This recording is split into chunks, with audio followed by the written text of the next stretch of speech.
And welcome to another episode of More Conversations with the Average Black Man. I am Timotheus, and this is my co-host, Morphine. Everybody, welcome to the show. Yes, yes, yes, yes, yes. All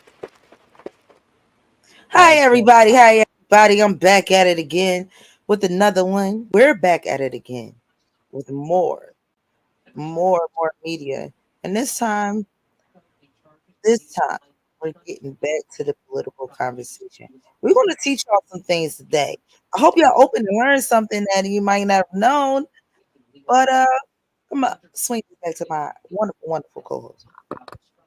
well, yeah, this episode we want to talk about something that's it's important right now that people know about this Project 2025, especially with the political climate we got cracking right now. Yeah. So it's very important. And then with the just recent conviction of a certain individual, all of this type of stuff is very important. These are conversations that we actually need to have because we aren't talking about this stuff. We're too concerned with what a man ain't doing, what a woman ain't doing, who get married, who ain't get married. Vivica Fox hit the wall.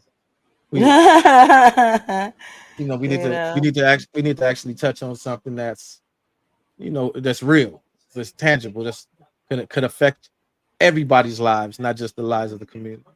And that right. is Project 2025. And what is Project 2025, you ask? Well, What is this? What is that? Project 2025, also known as the Presidential Transition Project, is a collection of policy proposals to reshape the federal government in the event of a Republican victory in the 2024 U.S. presidential election. This is what it Hmm. is. And We want to break it down to y'all. We're gonna break it down. this is relatively new. It's new to us too. It's been around for a while, but it's been relatively made brought to our attention. And they've been distracting us with P Diddy and all that old stuff and the Mm-hmm. Kendrick and all of that beef. You know how they do. They Mm-hmm. When they want to put something up, slide something up under you, they make you look, the good old trick. Look over here. Well, I'll do this over here. You know what I mean? Keep looking, though. Keep looking. Hold on. Keep looking. Hold on. Okay. Then they come back like, hey, you had a chance to vote, man. You didn't do it. You know what I'm saying? So some of the key points what we want to go over are replacing. They want to replace tens of thousands of federal workers with conservative appointees. So they want to take Mm. out federal workers and replace them with federal appointees. Wow, right? You know what I mean? They Right. they want to reshape federal agencies. Uh, they want to give more power to the president. They want to overhaul the Justice Department, reducing the influence of the deep state.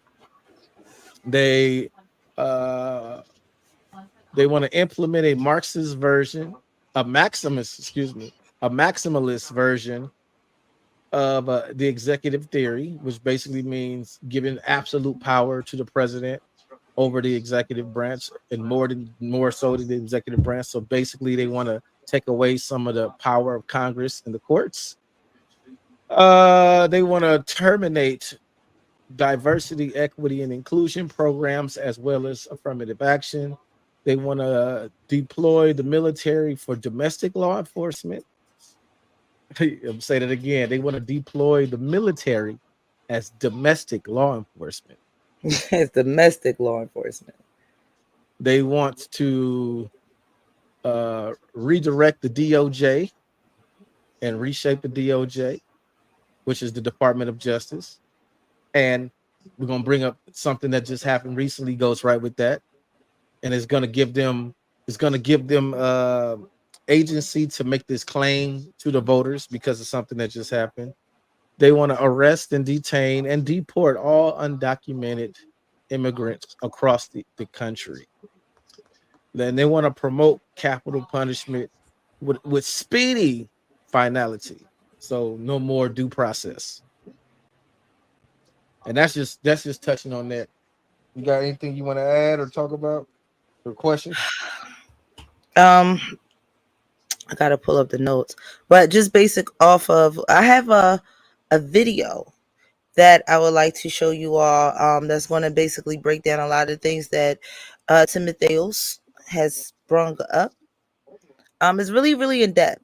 A lot of the things that he want to get rid of is administrative state, and it's all the things that we need. It's the CDC, it's the Department of Human Services, it's shoot, The FBI, FDA, CIA, and the CIA. Like the, all the the letters. E they want to get rid of the EPA, the FDA, the Mm. Department of Education, the Department of Justice. It's like it's like what's going on here? Like no check and balance in this situation. Like there's not going to be no check and balance, y'all. Basically, that's basically what he's saying.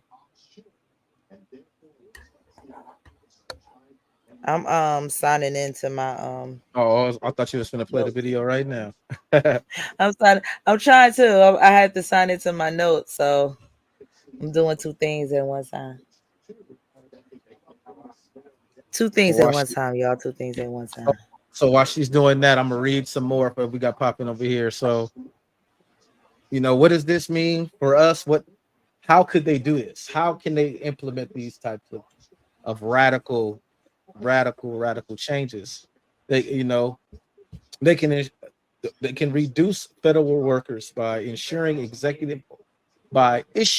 executive orders to reclassify certain positions as political appointees, allowing for easier replacement. So basically, via executive orders, they can make positions that were uh, you had to be voted in and they can just say you don't have to vote. They can just appoint somebody. Like we're gonna just appoint who we want. They can read. Mm-hmm. Oh, okay, there you go. There you go. There you go. I'm not. I'm not playing it. I'm not playing it. I'm just getting it lined up. Oh, okay. They can reorganize and merge agencies. So if you're wondering how could they be like, you're like they can't get rid of the DOJ, they can't get rid of the department of this and the department of that. Technically, they can't get rid of it. But what they can do is they can take something like uh, the FDA, the Food and Drug Administration. They can take that and What merge it together with the what Department of Agriculture. And what he so, what I think what he really what they want to do is basically reemploy the administrative state. So some 20,000 or 25,000 employees they want to fire and put the people that they want in these positions. well, Which more than that, they want to deregulate. They want to deregulate because regulations are rules that are in place that prevent them from doing certain types of things. So, mhm, so legally they can't get rid of the Department of Food and Drug Administration, the FDA, but they can merge it together with the Department of Agriculture, for example. So by mhm, merging it together with the Department of Agriculture, it kind of reallocates those powers. So everything that was priority to them now has to go through a different set of channels. So when before it was like, okay, we got a designated team to do this. It's like, well, we're gonna merge these together. By merging these together, there's gonna be a massive layoffs. Certain projects are gonna have to completely disappear, and it's gonna be easier for them to start deregulating. And yeah. so, and what does this mean for us? It means we're gonna have to worry about if they reallocate responsibilities of the FDA to the Department of Agriculture. So it's like, well, okay, so now the Department of Agriculture is going to be responsible for making sure we got clean water. It's going to be responsible for. It's like Mhm, it's mhm. just it's putting too much responsibilities on one agency, and then and with the first prompt, they're saying they want to reallocate the employees and put in who they want to have in there, but that has conservative values. So it, it, Yeah. it's it's scary. It's absolutely scary. It absolutely is. Now, for Now this we, guy that I'm about to pit on, yeah, I see it say 21 minutes. Well, we gonna how long we gonna let it roll? well, listen, we're gonna have to keep pausing this shit because infringement, shit like that. So we're gonna pause it a couple of times, and I don't think we have to watch the ending though. But from beginning to end, this is pretty. It pretty wraps up everything that we saying. We could go into our notes and we could break down some of the things that he's saying within there. It break us back to the notes, so we could circle the conversation around this video. But yeah, ready? Shall we press play? Go ahead. And I'm Jesse Dollar. Let's time travel for a second. The year is 2025. It's January 20th. Donald Trump has just been elected for a second term as president of the United States. The numerous legal cases couldn't apparently keep him down, and in fact, only made his supporters go harder for him. The media, unable to learn the lessons of the past, spent an outsized amount of time reporting on President Biden's cognition and how no one really likes or trusts Vice President Kamala Harris. And now Trump is set to take his place back in the White House. And while the media didn't learn lessons from the past, Trump's 2025, there are no more anonymous New York Times op-ed writers reassuring Americans that despite what they see, there are people around Trump reeling in his worst impulses. There are no more Vice President Mike Pence's ready to sabotage Trump's authoritarian impulses and demands to stay in power. No, it is Trump in the halls of power, where he will remain, possibly forever, if conservatives succeed with Project 2025. Every election cycle, we hear the oft repeated phrase, this is the most important election in your lifetime. This is the most important election of our times. This is the most important election in. I'm gonna have to pause because we already played a minute and 30 seconds. All right, so they about to get into his entry of what his thoughts on this 20, well, not his thoughts, that he's gonna hit the facts before he hit his thoughts. His thoughts is at the end, so we don't have to watch that, but in between them. So with what he just said, though, it goes right to this plot. This November's No, wait, elections. you wanted to say something? Yeah, I was talking. You couldn't No, hear me what you was talking? gonna say? I was saying that this. No, this I couldn't. I got a little lag going over here. Yeah, it coincides right with the plan to increase power to the president, and all of the little things that we've been watching going on with Trump is getting the American people in their minds conditioned to want to do that. They got people right now that are speaking about his verdict, saying that his verdict was injustice. He did not get due process. How do you go to trial and have a jury and that's not due process? But there's people that's literally believing this. They want to. So this is like, so this he can now after this get up on stage and say it's a witch hunt. Stuff he's been saying. The courts are ridiculous. We need to redo the Department of Justice. We need to redo the DOJ. DOJ needs an overhaul, and people will be like, yeah, yeah, right, yeah. This is preposterous. Black people been saying that justice system been toe up for like 50, 70,000 years. But then a person that gets found guilty from actually doing the crime, it's like, oh, this is preposterous. Yeah, which is crazy because when we said it, they didn't want to believe it. But you know how that go. There was another time that those same type of people said this. It was during the O.J. Simpson trial when he was found innocent. The same people was like, "This is preposterous. How did he get off? How did he get off? How did he get off? This justice system is messed up." Like we've been saying, now y'all know how I feel. You know what I'm saying? Well, okay, What? we didn't elapse time long enough because I want to make sure we had enough time lapse before, because fair use is picky like that. Yeah. Are more important than any I can remember in my lifetime, and that includes when I was on the ballot. And we can't let them change the most important election in our. It's easy. And also think BS when you hear it's the most important election in your lifetime. Now, this might be the worst segue in the history of segues, given that I just spent a fair amount of time shitting on the phrase, but this might really be the most important election in your lifetime, and that is because of Project 2025. Before we get into Project 2025, let's take a step back and think about how close we came to our democracy crumbling entirely under Donald Trump.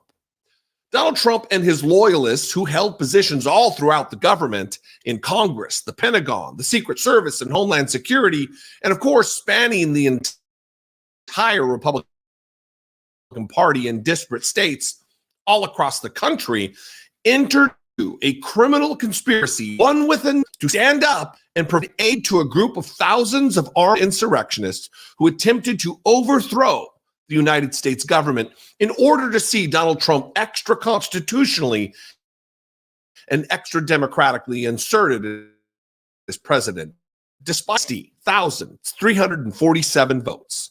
In addition to this effort, Trump and others attempted to defraud the United States and her people by putting forward a fake slate of electors, which they hoped would cause Vice President Mike Pence to refuse to certify Joe Biden's win.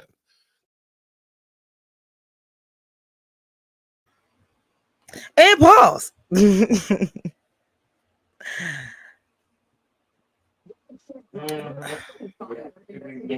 So, what's your thoughts on that, sir?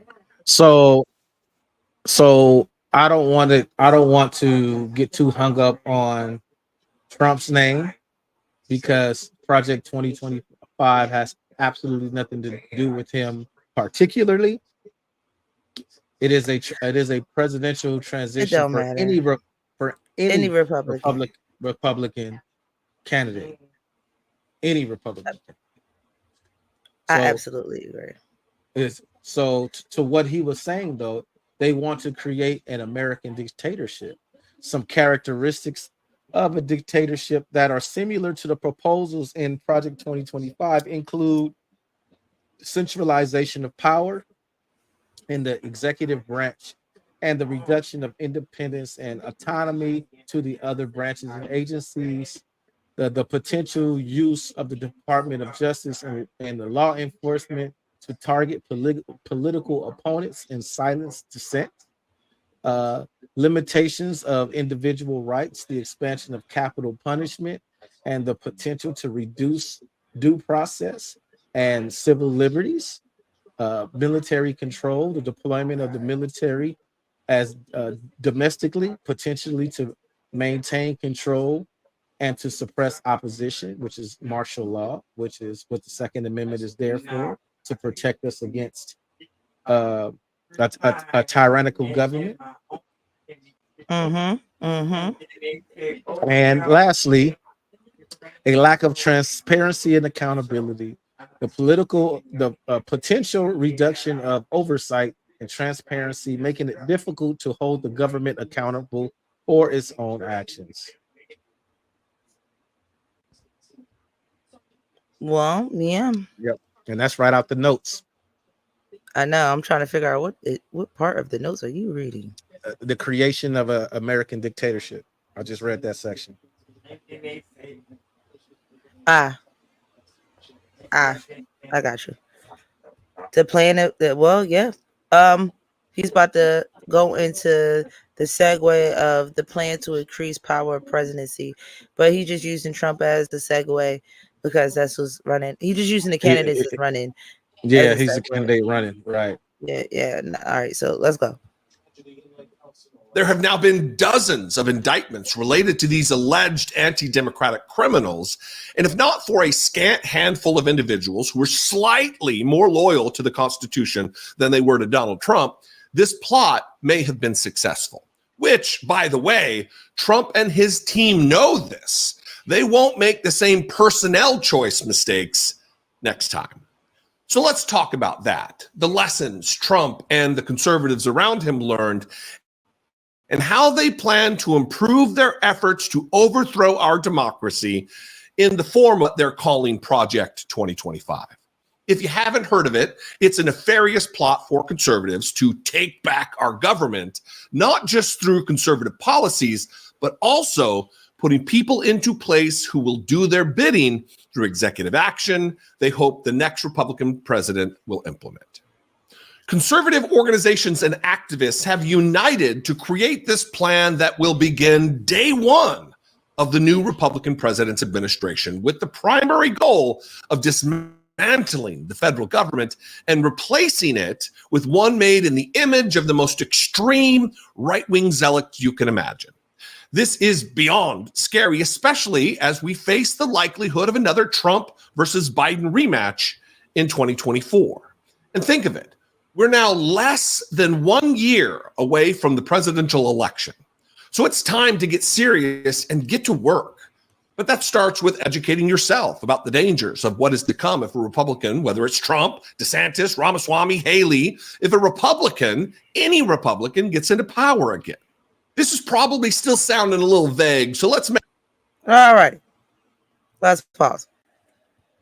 We just said something along the lines of, it doesn't matter whether it's Trump, whether whomever it is, it's as long as it's a part of the Republican Party, then this these policies, this 900 and something leisure will be implemented day one of the president-elect. That is from the Republican Party. So all the candidates and the candidates thus far will be vetted to be okay and ready to implement this plan and this procedure. You know, they just like, yo, it don't matter who you vote for. Shit, we got them all, right? We got them all. We got them all in the bag. Back to our notes. Our notes kind of talk about the plan to increase the power of presidency, and how Project 2025 proposal would increase the president's power or potentially limit the checks and balance of the U.S. constitutional system. Their plan is to expand the president's authority by granting him more power over certain agencies, mostly the administrative agencies, because that's what they learned from the last run that really kind of socked it to him, and they really couldn't get certain bills passed, and he really couldn't just, write off some things and without going through the Supreme Court system. He just want to wave his pen and do what he need to do. Him, her, don't matter. That's just what they want. And giving the president more control of the Department of Justice and the law enforcement, instead of that being like state to state, like maybe how some of it is, not all of it. But he wants to get rid of the state to state thing. He wants to get rid of the federal thing. He wants the presidents and the presidential state to be able to control all of that. That is leading all that back to the all the executive branches being led back to the presidency. Now, my co-host, do you got anything to add to that? That's pretty much what it says. The way that they can do this is by expanding the presidential authority, granting the president more power over the agencies and appointments and budgeting, allowing the president to deploy the military domestically without congressional approval, emphasis, giving the president more control over the Department of Justice and law enforcement, which is a whole other branch of the government that's not the executive branch, but the judicial. So that's already an infringement on the Constitution right there. Reducing the checks and balances, limiting the independence of all the federal agencies and civil services servants, reducing the role of Congress in the oversight, potentially limiting the judiciary ability to review executive orders. So he wants to be able to write executive orders and not have to submit it to Congress. Just, you know what? Let's do this. All right, do it. That's a dictatorship. that's a king. That's an emperor. You don't know, that's not a president. The consolidation of powers, consolidating the power of the executive branch could potentially lead to an imperial presidency. And I just said an emperor. I just said that. Reducing the influence of the other branches and other independent agencies. So basically, if the president says, "Ooh, I found oil. We found oil over here. Let's go dig it up." Before, the FDA would be like, "You can't go over there. It's wildlife over there. The potential to poison the water is going to be over there. If you poison the water, that's going to affect these people. It's going to affect these people, and these people might." And they're like, they want to get rid of those regulations. They want to it's all about deregulating. And that's all I have to say. If you want to go ahead and put it back on.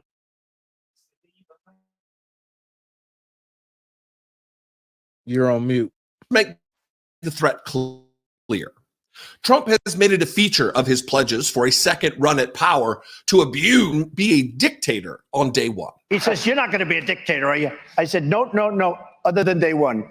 He has stated with zero Republican objection that the 2020 election, which was not stolen, gives him the authority to terminate all rules, regulations, and articles, even those found in the United States Constitution.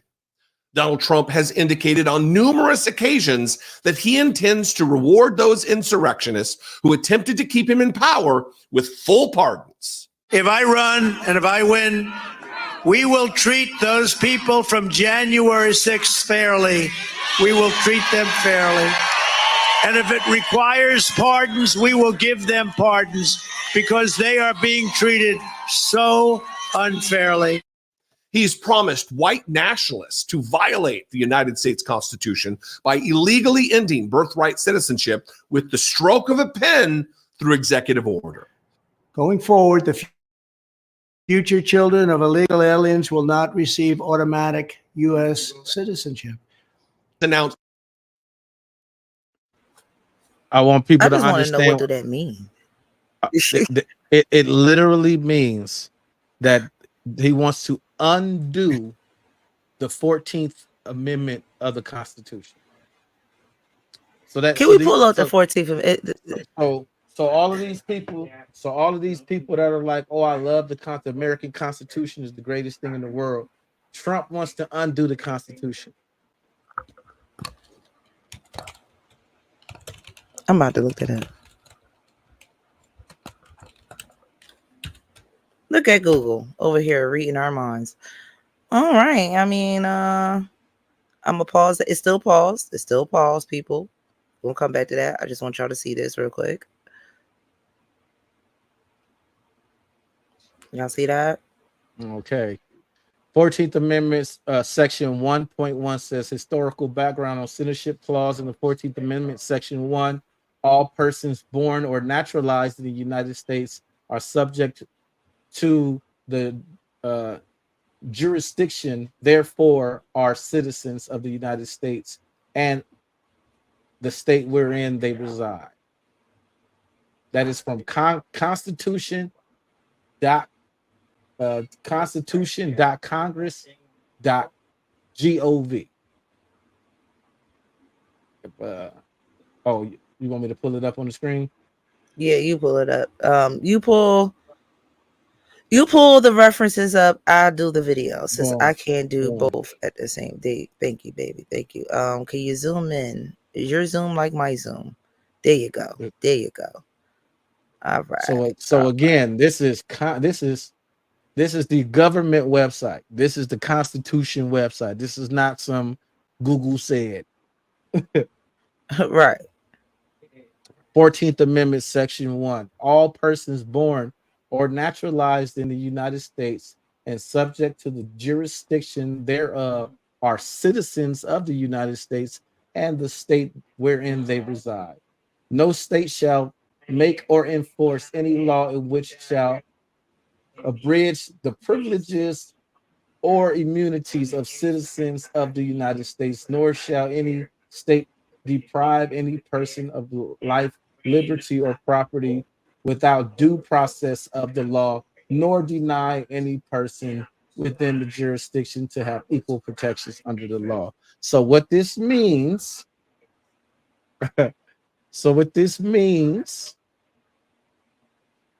in context today,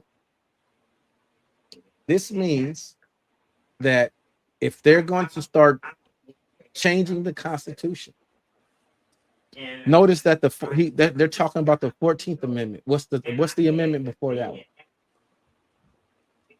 Okay. Pull up the 13th Amendment.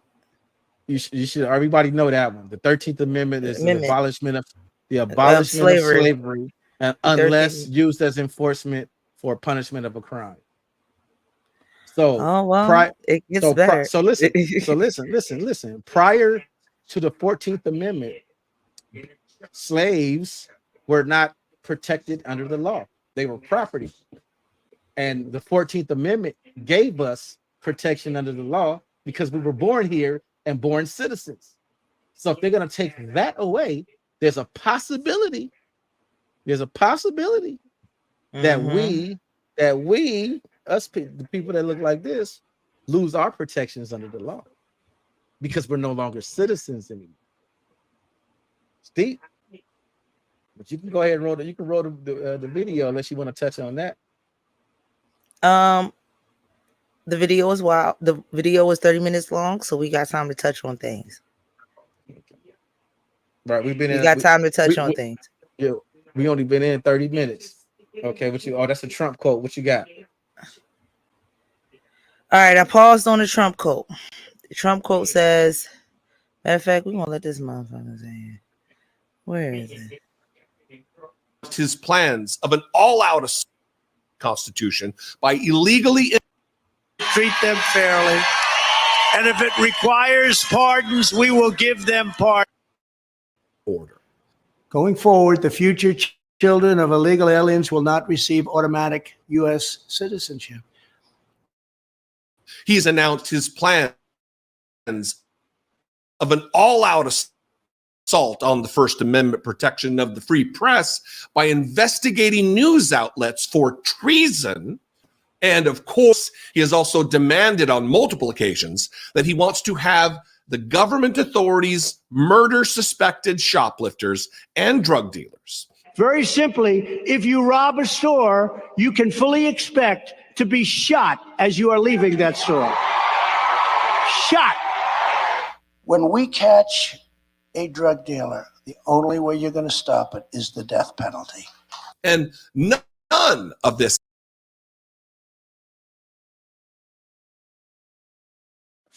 Who does most Americans think drug dealers are? You're on mute. What particular? I said so. Let's talk about that. What there's some particular Americans. They predominantly think that they're black or Latino. Okay. And I have talked to one of the guys that follow me. Shout out to Hannibal. It's two of them. The one know who I'm talking about.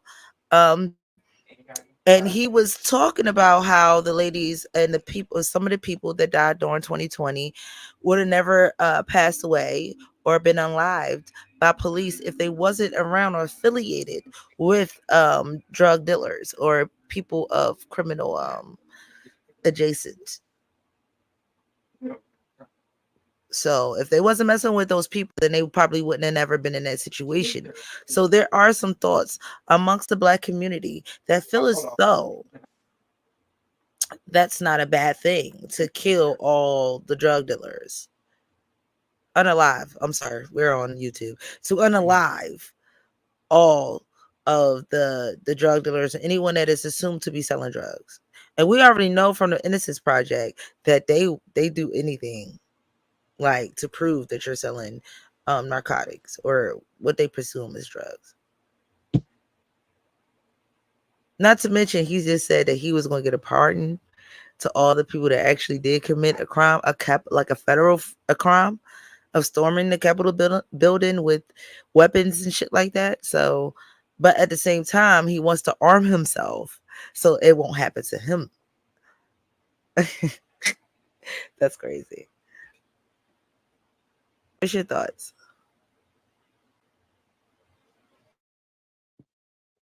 Everything that they're saying is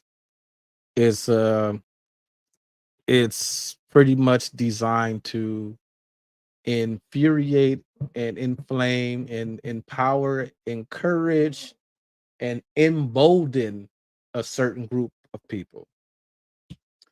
And this is very, very, very, very, very dangerous language to use because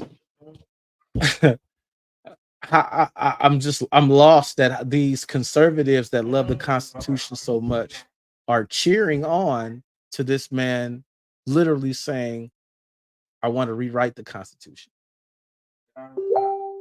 You dig? It's the wildest thing I've ever seen. I just got a message from him. Yeah, I'm listening. What we see. Oh, you put it out to join the panel. Yeah, I'm putting it out right now because we need some more interaction popping. Don't forget to put them all in the bad chats. All right, that's me. I'm about to play. Go ahead. This is even touching on Republican plans to erase trans people and weaponize the Centers for Disease Control and Prevention to increase abortion surveillance in their ongoing effort to criminalize reproductive health care. Now that we have this out of the way, and that's only a bit of it, let's get into specifics. Dangerous starting point in this radical plan. On October 21st, 2020, Donald Trump signed an executive order to implement Schedule F, and luckily, President Biden took office just a few months later, repealing Schedule F via executive order, taking us back to where we need to be. But what is it? Let's turn to Axios. Schedule F established a new employment category for federal employees. Tens of thousands of civil servants who serve in roles deemed to have some influence over policy would be reassigned as Schedule F employees. Upon reassignment, they would lose their employment protections. New presidents typically get to replace more than 4,000 so-called political appointees to oversee the running of their administrations. But below this rotating layer of political appointees sits a mass of government workers who enjoy strong employment protections and typically continue their service from one administration to the next, regardless of the president's party affiliation. An initial who came up with Schedule F found it could apply to as many as 50,000 federal workers, a fraction of a workforce of more than 2 million, but a segment with a profound role in shaping American life.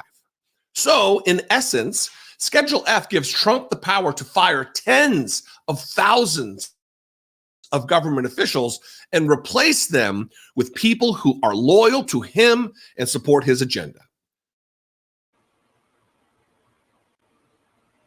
All right, so Now hold on, wait. Let's do what he just said. The presidential transition project, known as Project 2025, is a collection of proposals to reshape the federal government in the event of a Republican victory in the 2024 presidential election. It was established by the Heritage Foundation. It's not a political group, private company. It was established by the Heritage Foundation. The project aims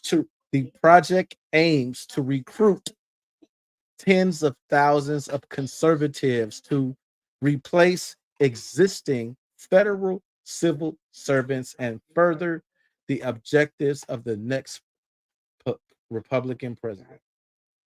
That's what he just and that executive order that Trump had already put in place before before Biden got in did exactly that.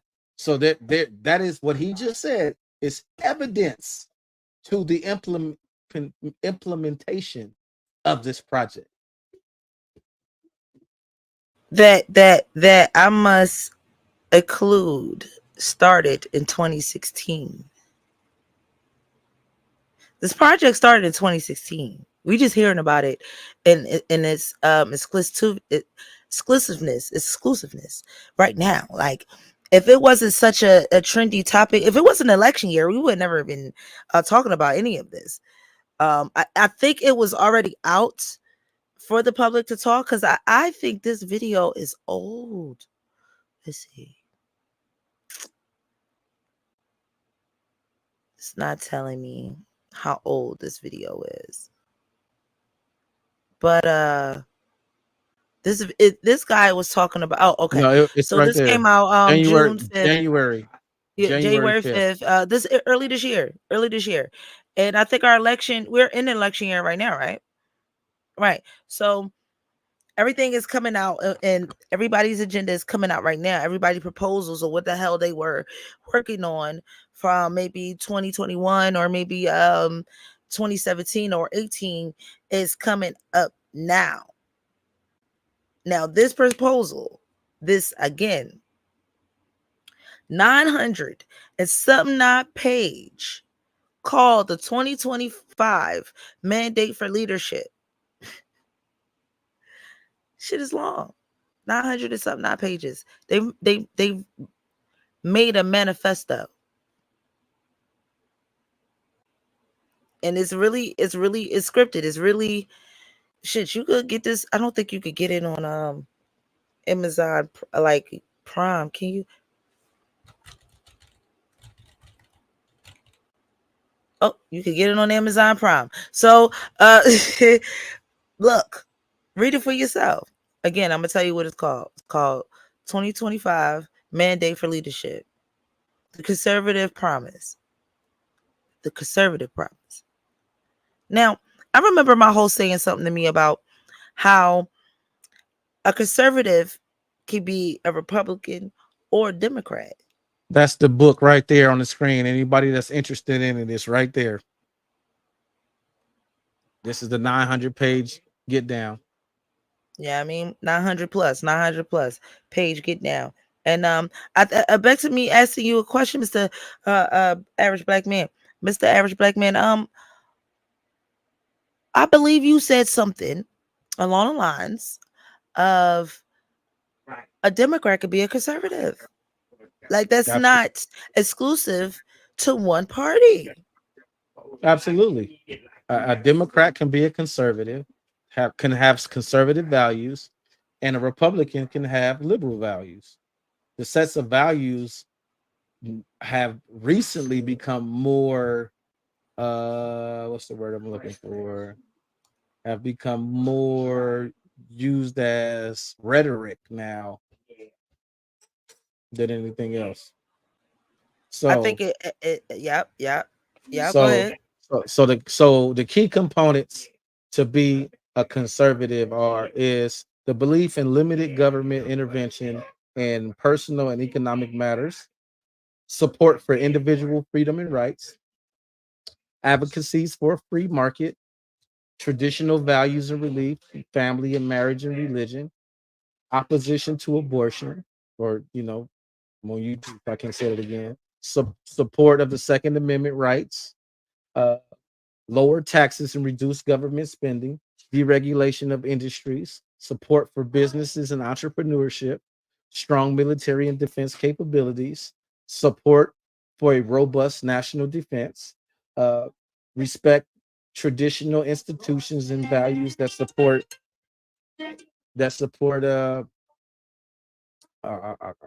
sorry, that distracted me. Support for personal responsibility and self-resilience, respect for traditional institutions and values, belief in limited government and intervention. It's pretty much repeating itself. So that's the conservative ideology. The liberal ideology is the belief in active government involvement in society and economics. Reactive. An active belief.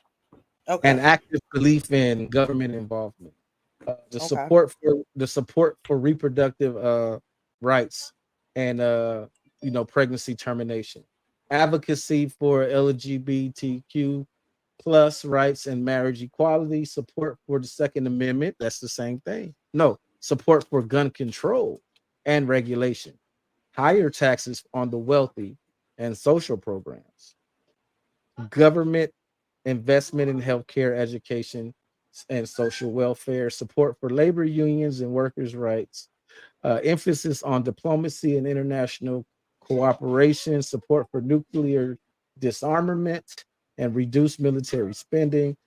You know, hearing a lot of this, it sounds like it's opposite, but you can have an amalgamation of these two, which is why I said you can be a Democrat and have conservative values. Celebration of diversity and multiculturalism, support for social and political activism, belief in the government's role in addressing social and economic inequalities, and federal governance and regulation. So, so if the ideology was set in stone, you could not be a Republican and be pro-choice. But there are Republicans that are pro-choice. So that makes them liberal. That makes them liberal Republicans. You see what I'm saying? Right. Right. There are Democrats that are super Christian and religious and don't support LGBTQ. That's a conservative value, even though they're a Democrat. So that's what I'm saying. So these ideologies are not fixed in stone the way people think that they are. All right. Think about that. Our government is made up of thousands of nonpartisan civil servants who move from administration to administration just trying to do their jobs. But with Schedule F in place, the next Republican president will be able to terminate these employees in order to hand over the positions to people who have been handpicked by conservative activists for how loyal and radical they are. Also reported here, sources close to Trump say that if he elected to a second term, he would immediately reimpose it. Theory could fire tens of thousands of career government officials with no recourse for appeals. He could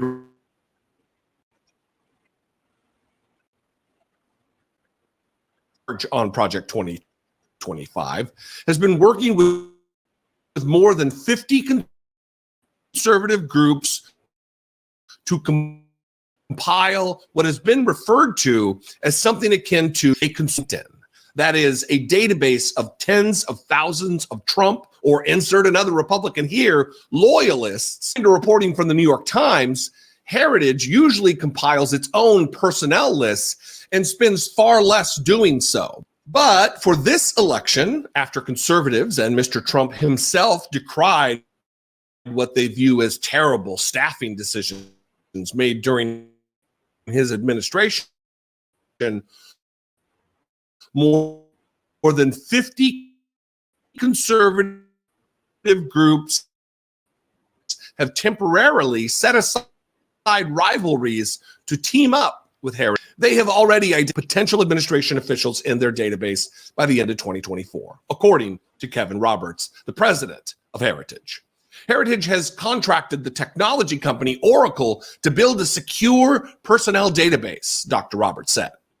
And you may wonder why I keep saying Trump or insert another Republican here. And that's because, yes, Donald Trump is the most clear and present danger here, but so is any other Republican who is eager to go along with the plan. Picking up right where that last New York Times quote left off, quote, in 2016, the conservative movement was not prepared to flood the zone with conservative personnel, Dr. Roberts said. On January 20th, 2025, things will be very different. This database will prepare an army of vetted, trained staff to begin dismantling the administrative state from day one. Heritage and its project partners have already briefed Mr. Trump and Governor Ron DeSantis of Florida and their teams, Dr. Roberts said, as well as staff members for the other current and potential candidates, including Nikki Haley, the former ambassador to the United Nations, the entrepreneur Vivek Ramaswamy, and former Vice President Mike Pence. They plan to give private briefings to all conservative candidates. We've often This is wild, man. Wow. This is This wild. this is wild, and this is real. Like a lot of people are like wondering, like how can this happen? How can they do this? They doing it. They Yeah. they started in January. It's June, people. We about to go walk in July. No, it started when Trump was president the last time. He signed that executive Well, order so for 2020, Schedule F. 16. Yeah, Schedule 2020, F. 16. It's already popping.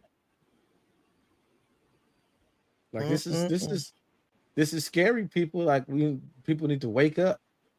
Like you need to like really wake up. It's just People, like there would be no more IRS. The things that y'all love the most. nah. I See, thought, I thought, I thought, but I thought see, you don't Republicans loved understand. the You don't IRS. understand.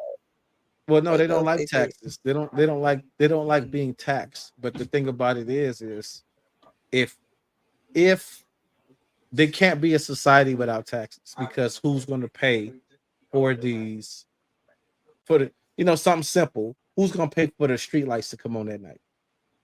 Because that's the Department of Energy, whatever your Department of Energy is in your state or your city. Where I'm at is called Edison. So the When state of I'm at, it's California, called Pico. yeah. So the state of California has a budget that they pay Edison for having the street lights on. The street lights ain't free. That's what tax money. That's what our local taxes, income sales tax, all of that everything goes to stuff like that. State, like when you file taxes, you file federal and state taxes. So they want to get rid of the federal income tax, but here's the contradiction in their philosophy. They want to have an increased military power. They want to increase military funding, but they don't want to have taxes. So where the money gonna come from to do that? see the hypocrisy there is it's a sham. I think they think by defunding all these other programs, they could funnel money into the small ones that they want It's to.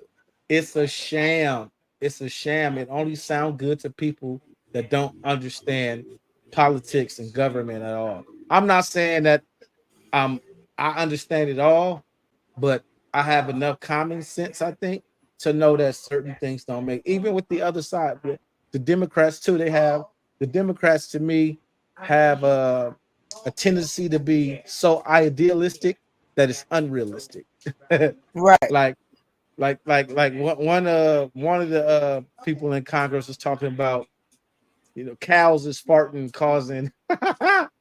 causing gases that's going up and eating up the ozone layer, and talk about we need to to get rid of airplanes because airplanes are creating too much uh greenhouse gases. Like that's not ever going to happen.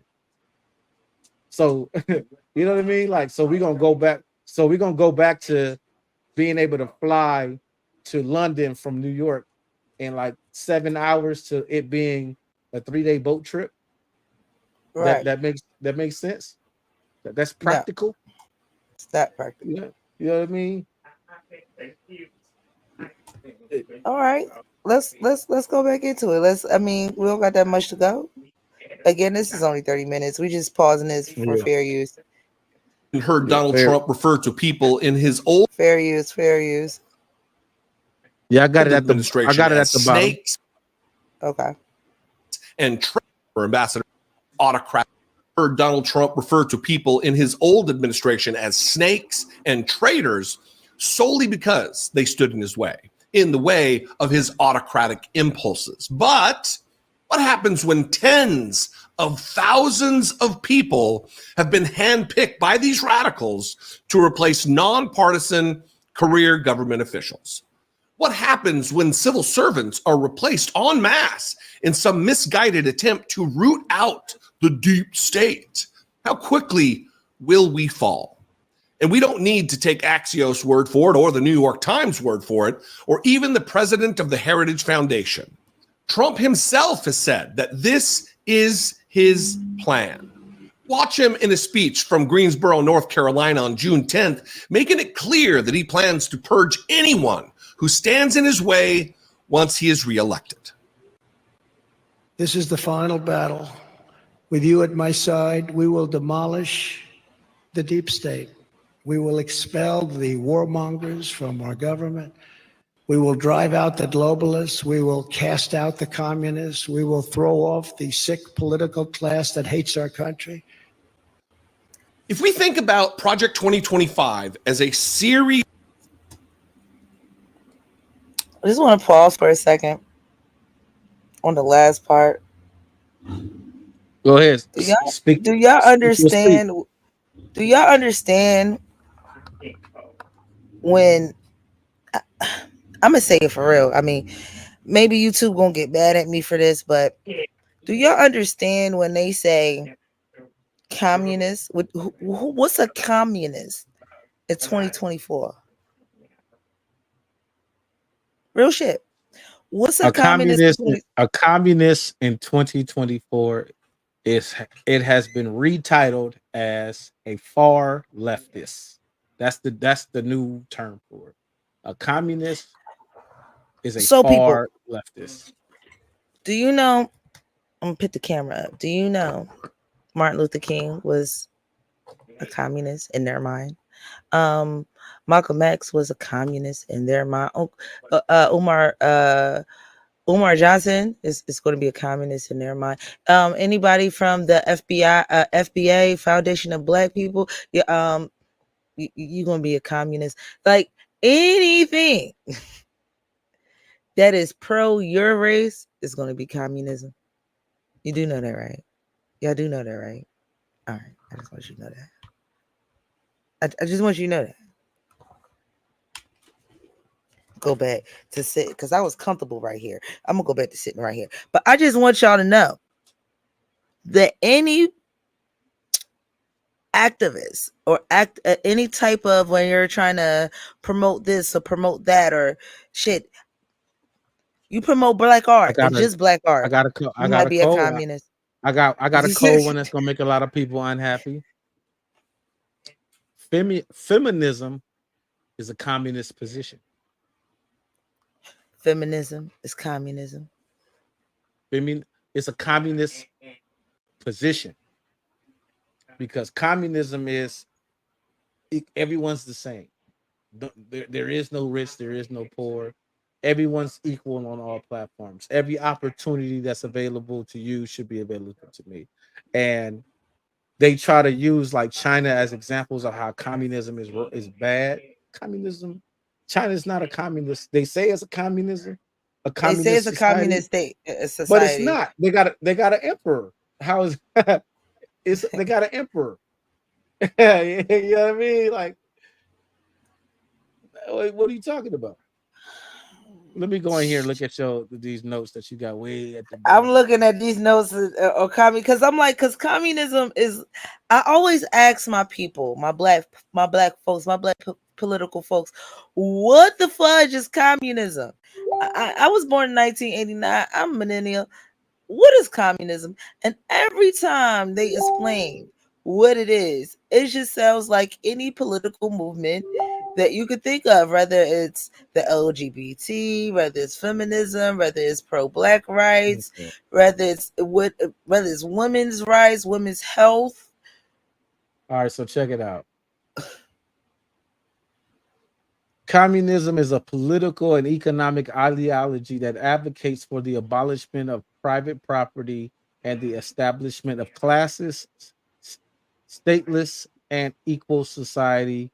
The core principles of communism include collective ownership of the means of production. So that means everybody owns a piece of the factory. Right. Everybody owns a piece of Apple. Everybody, the whole society owns a piece of Amazon. Everybody. Distribution of goods and services based on need rather than profit. So everybody gets to eat because all people deserve the right to eat and eat well. So if they're distributing a food There is no money. There's no buying food. You just, I'm hungry. I get to go to Nobu and eat Nobu food and have $700 plates just on GP, because there is, everyone has the right to eat. You don't buy nothing. No private property or wealth. So that means no paying rent. Everybody, you just live. Everyone deserves the right to live somewhere, but it doesn't factor in, where does this stuff come from? Who's gonna build this stuff? Mm-hmm. No social classes or exploitation. So no rich class to exploit the low class to work in their factories for pennies while they make millions. You know what I'm saying? So you Be the you thing. working you Most people, and the whole being able to own a see, that's the piece of thing. y- of Amazon. If you work for Amazon and I could buy in Amazon, like I could tear my paycheck and put $15 into Amazon in the stock, why can't I be able to do that? Like I should be able to do But that. I see, do agree with this that. the this the thing though. No social classes or exploitation means, um so Gucci can sell a t-shirt, or like a Gucci shirt, for $5,000. It'll cost Gucci $15 to make that shirt, because they're gonna pay the person that's making it so many dollars an hour, and they have to pay for the materials it takes to make the shirt. So Mm-hmm. it costs them, it'll cost them $15 or $20 to make the shirt, and then they're gonna sell a shirt for $3,000. Mm-hmm. That's exploitation. That's that's you exploiting the the work of these individuals for an extreme profit. And number five, no government or state. So that means people govern themselves. How does that work?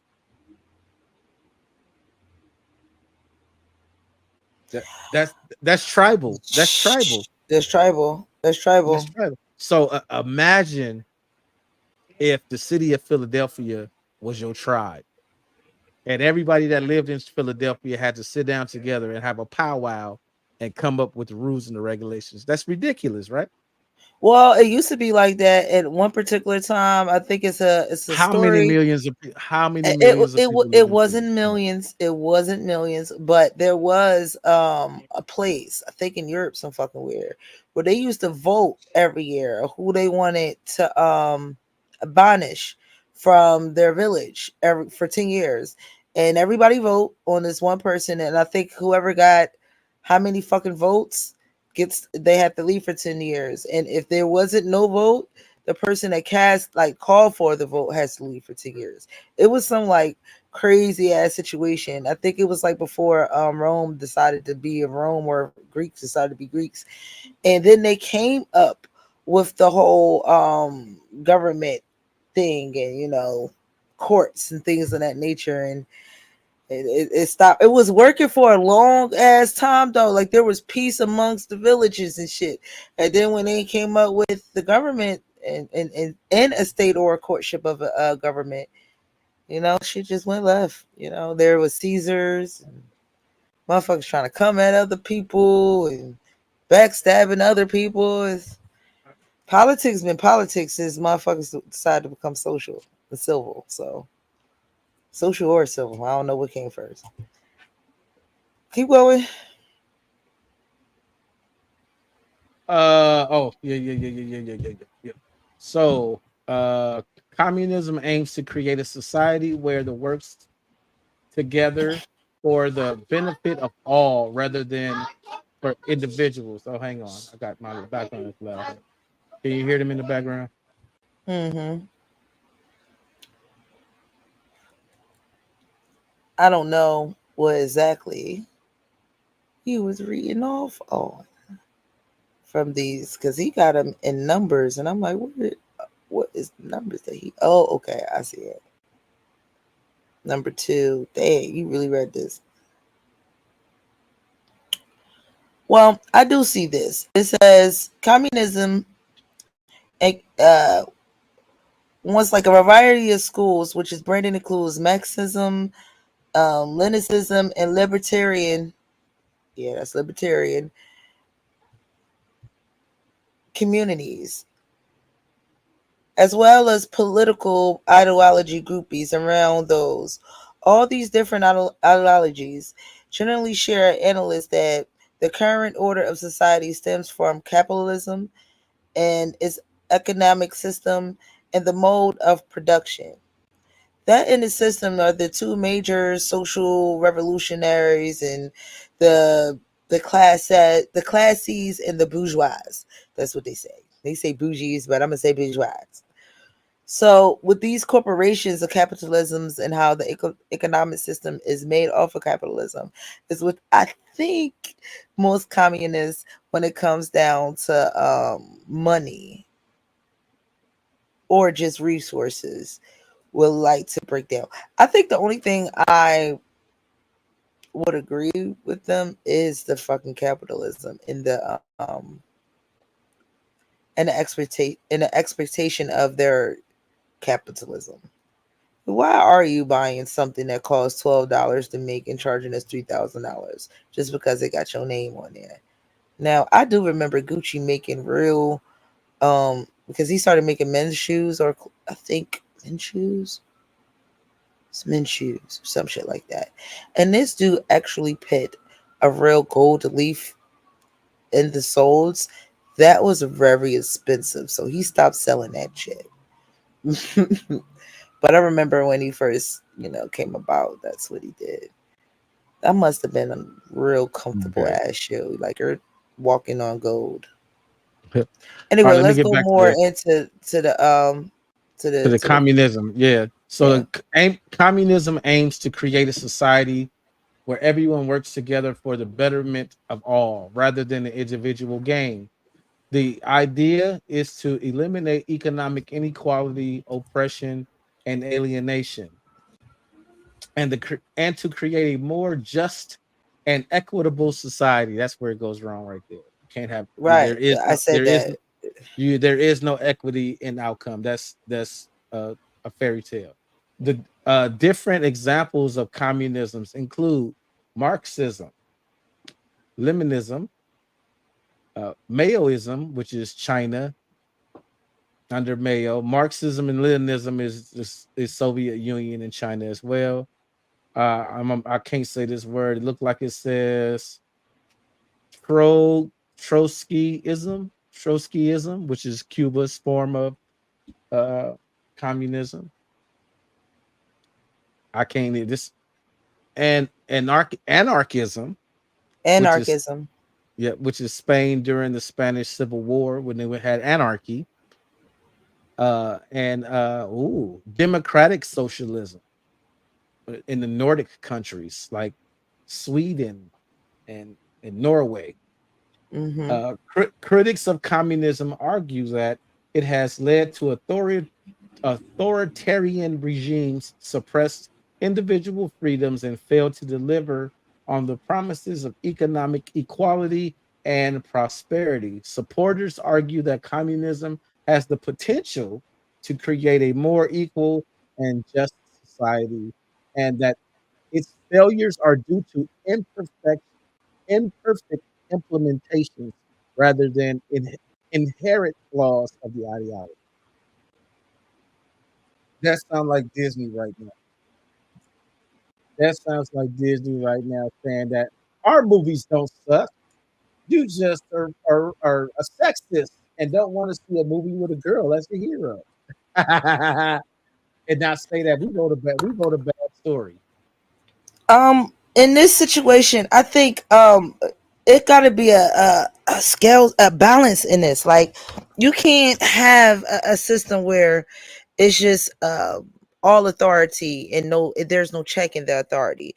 Then you can't have a system that's so liberal they just like tree hugging every fucking body, walking in the lilies, tree hugging everything, and we're just going to live off the land, and but there is some things in communism I do like the idea of owning a piece of Amazon.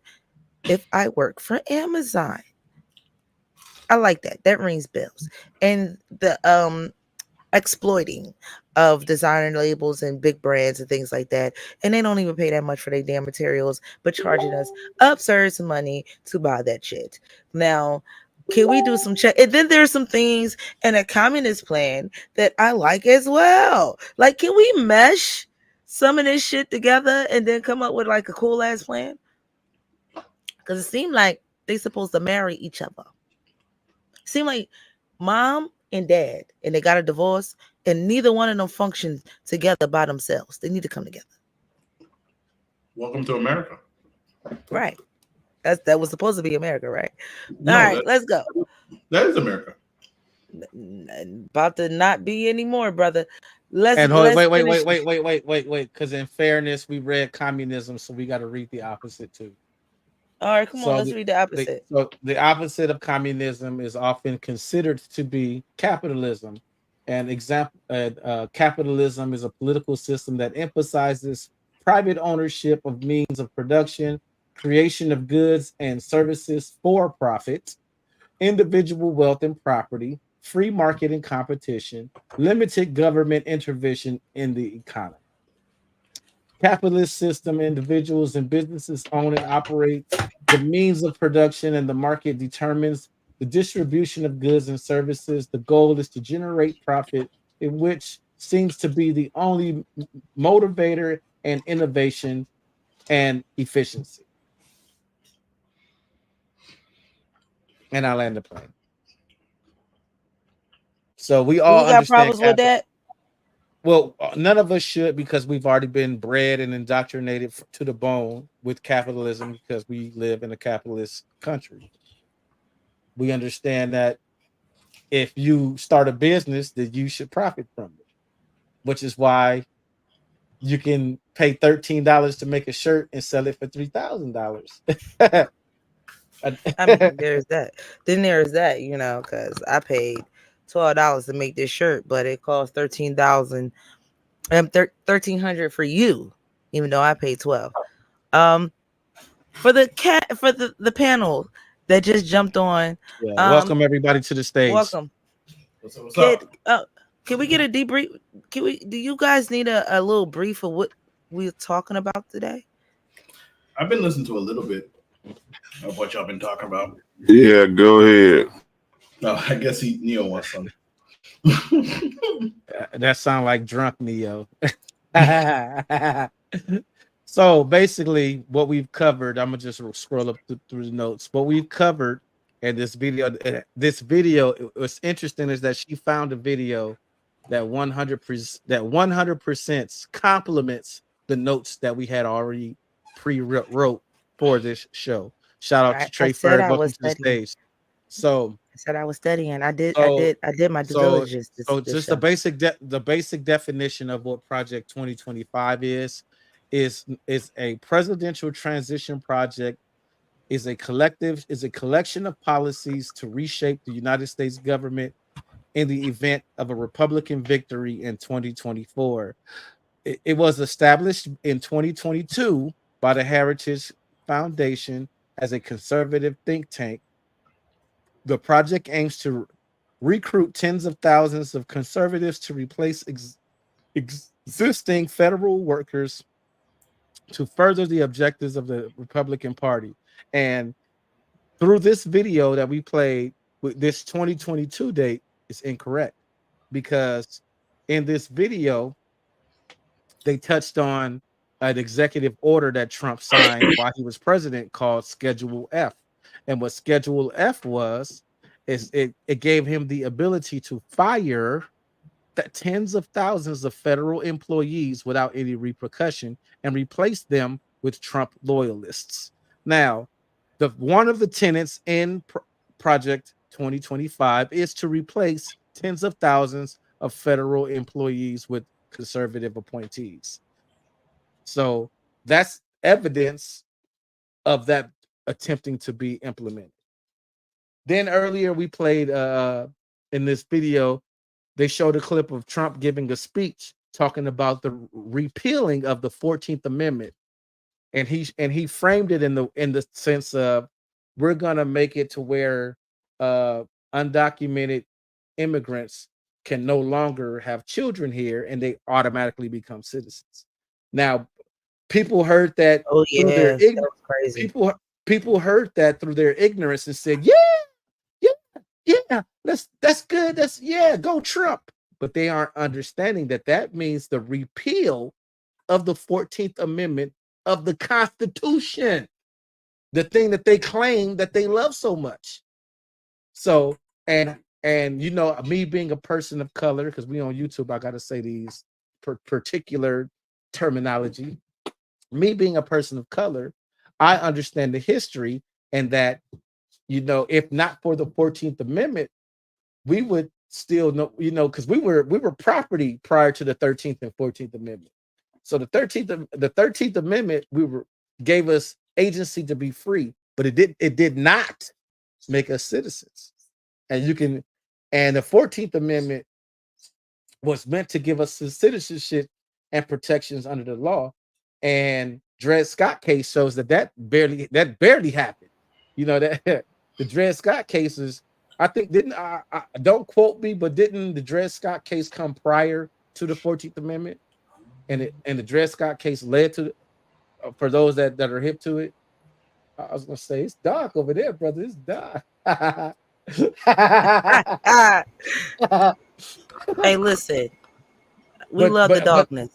But the point that I'm making is why all these people are cheering. Yeah. You know, the undocumented, you know, the illegals. You know, I'm gonna throw that out there one time. Hopefully, YouTube don't strike it. The undocumented workers. Yeah, they can't have these anchor babies. Anchor baby is another term that Trump coined. No, it's not. He didn't coin it. It's been around. It's been around for a long time. Okay. First time I heard it was Trump, but they're not conceptualizing that he's saying, I want to rewrite the Constitution. But these same conservatives claim that they love and adore and almost deify the Constitution. But he's talking about undoing it. He's talking about undoing a number of amendments and bringing it back to its original state, to the letter of the law, without any interpretation. Now, remember, he was saying he wanted to be president for the rest of his life.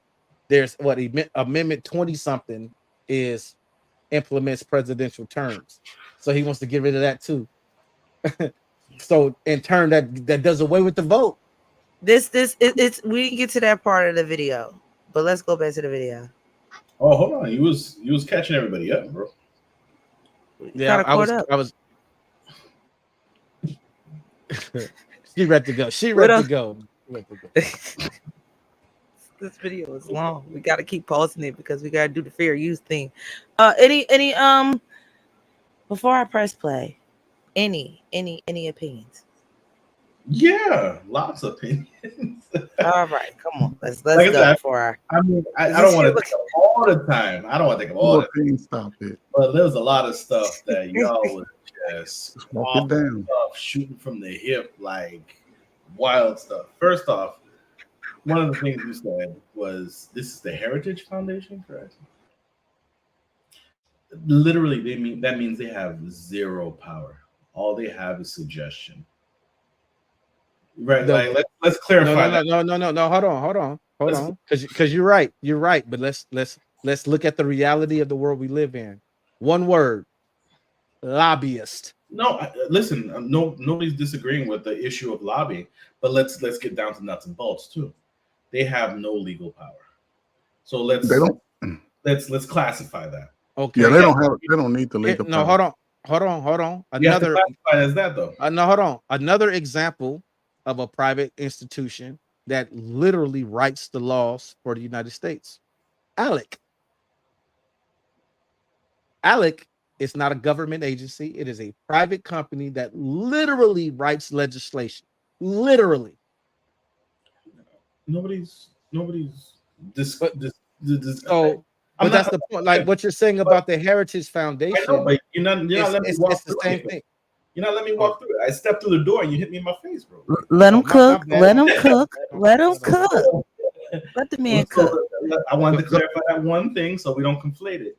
This is a lobbying entity of sorts, and we understand lobbyists get into the mix of stuff. And they, like you said, they do write laws, But that ultimately comes down to the legislators making sure that they actually doing their job, right? So the lobbying problem is a problem that can be leveraged by both Democrats and Republicans. It's an equal opportunity weapon. So there's nothing pernicious specifically about the way it's being used. All right, this is a gun. Both Democrats and Republicans pick it up and can use it, and both of them do use it. All right, so there's no specific advantage here. All right, so that's the first aspect. Second aspect is the governing body. You're talking about all this stuff that can change when it comes to firing these federal agencies and whatnot, and this, that, and the other. There is, from what I remember, there is a certain amount of people that can't be fired from an agency all at once. But entire agencies under the president, current laws under the president right now, can shut down an entire agency. If the president right now says goodbye FBI, goodbye FBI. If the current president right now says goodbye FDA, DEA, whatever enforcement agency out there, it's goodbye agency, and all those people are shit out of luck, out of a job. There is a clause Administrative agencies. That's what you're talking about, Marie. Yeah, because I had looked into that too, because that was the first initial question I had. Like, how can they just abolish the DEA? And they technically can't abolish it, but what they can do is merge one agency within another agency. So, for example, like the FDA can be merged into the Department of Agriculture. You know what I mean? You know what I mean? That was just as an example. When you say merge, the duties still need to be taken care of, right? So if you have, let's say, the U.S. Marshals taking over all of FBI cases, the FBI cases are still active, but the FBI could be gone and abolished, right? But the U.S. Marshals can take on that responsibility, but it still doesn't change the fact that the president has full power to be able to eliminate entire agencies if he so chooses, right? Again, current situation. So a lot of the stuff that I'm hearing from this guy, at least from what I've heard, seems to be just alarmist stuff, right? This is no different than when people are screaming, the world's going to end and we're going to be underwater because of global, I don't want to say it to YouTube, right? Stuff that we're going to be underwater and stuff, right?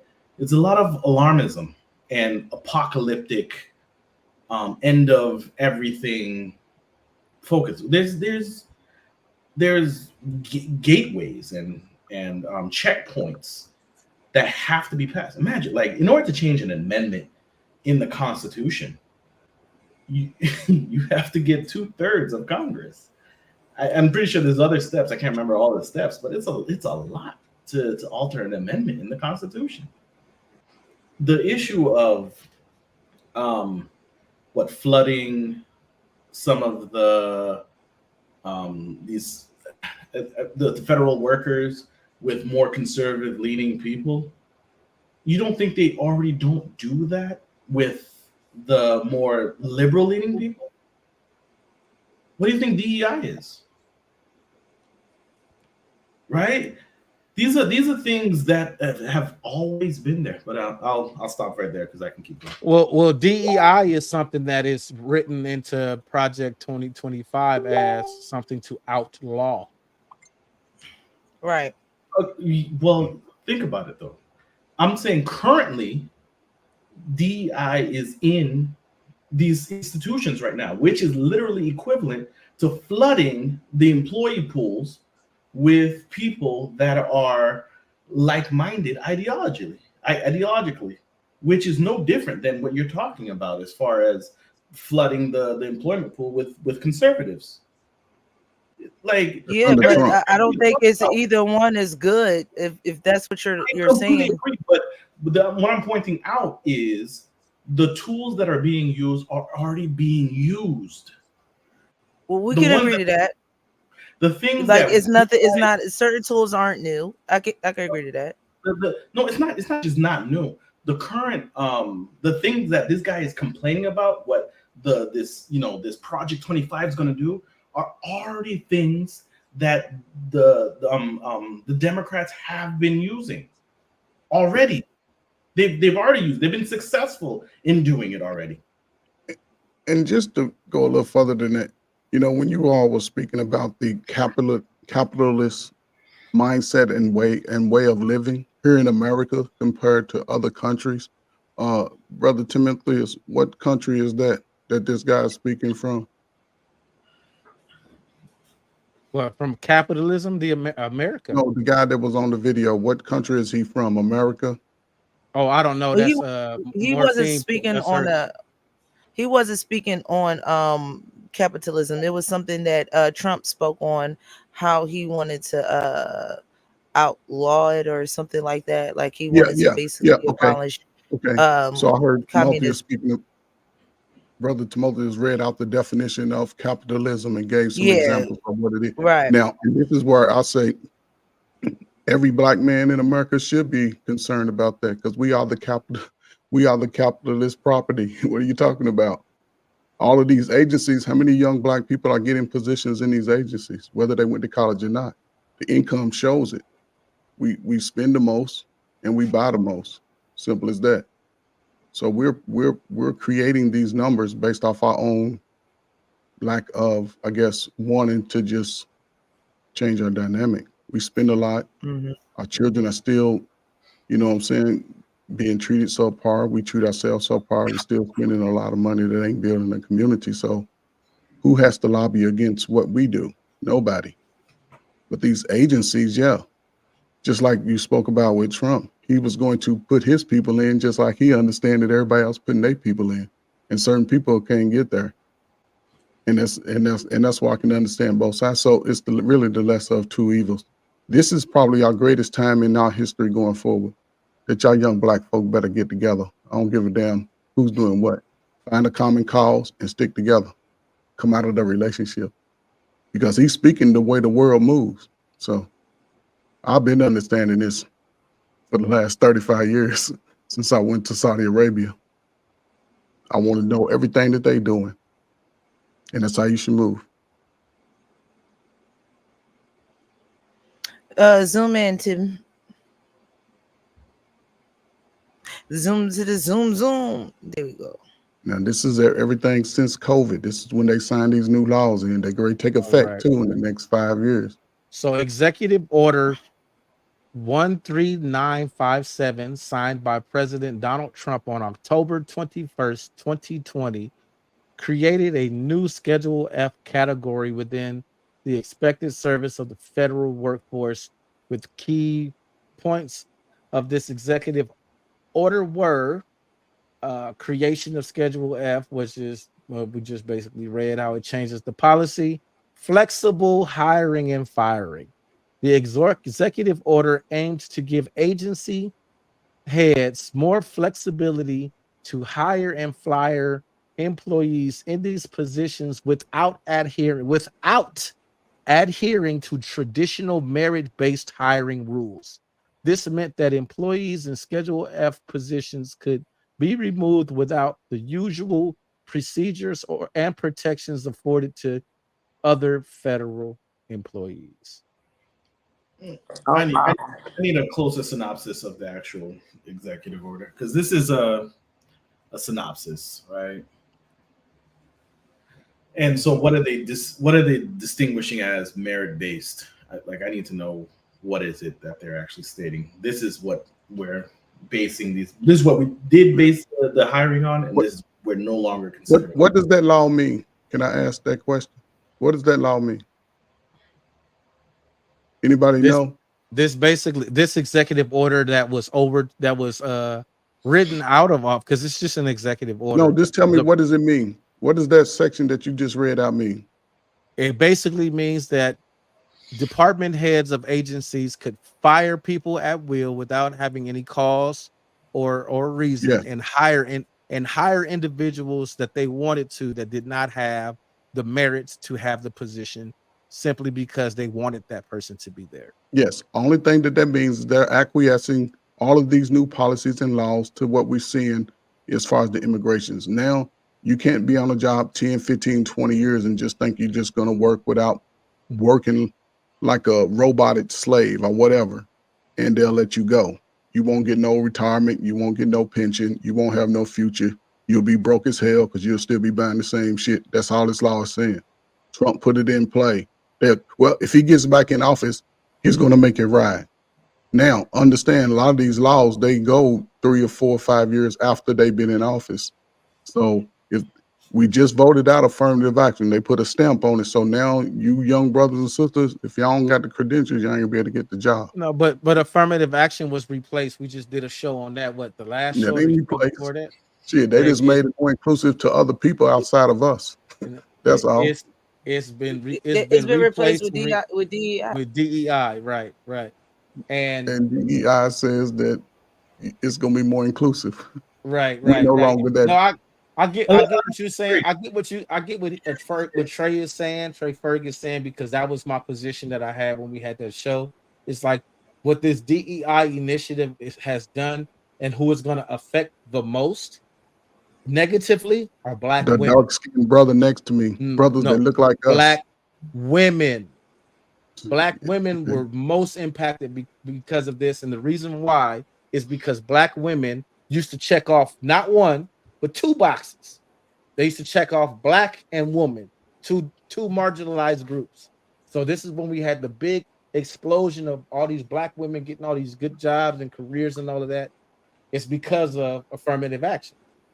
But now that affirmative action is out of the way and there's DEI, they're like, oh, like you saying, Ferg, it's more of a focus on LGBTQ and all, and you got to have an Asian, you got to have an Asian person, the Jews, an Indian they all come. person, right? An Asian person, an Indian person, a Latino. You got to have one of everything. So it's diverse. He laughing because that show, when I did that show, because I researched everything before we do a show, and the more I researched that show, the more and more ridiculous I saw DEI becoming, because it's in video games. You know, but we getting off a topic. It's in everything. Like, it's in Charles. They sitcoms like that's on Nickelodeon and things like that. What, a Disney Channel? Their sitcoms got every race as in friends. there. A whole friend group. Like that's real. Like, all those people really in real life would live around each other. Not even. They do in Canada. What are you talking about? Well, hold on. I don't want us to get too far. I don't want us to get too far off. Yeah, of the topic, but no, DEI does apply to what we were just talking about, because 2025 project wants to eliminate DEI, and they want to get rid of the diversity hire and hire individuals that have the same ideology as the goal in place. All right, well, let's get back to the video. Before, we're in the last 2 minutes of it, so hold on. All right, everybody mute if you can. We got more than 10. We got another 10 minutes. We got another 10 minutes of it. I said 10. All right.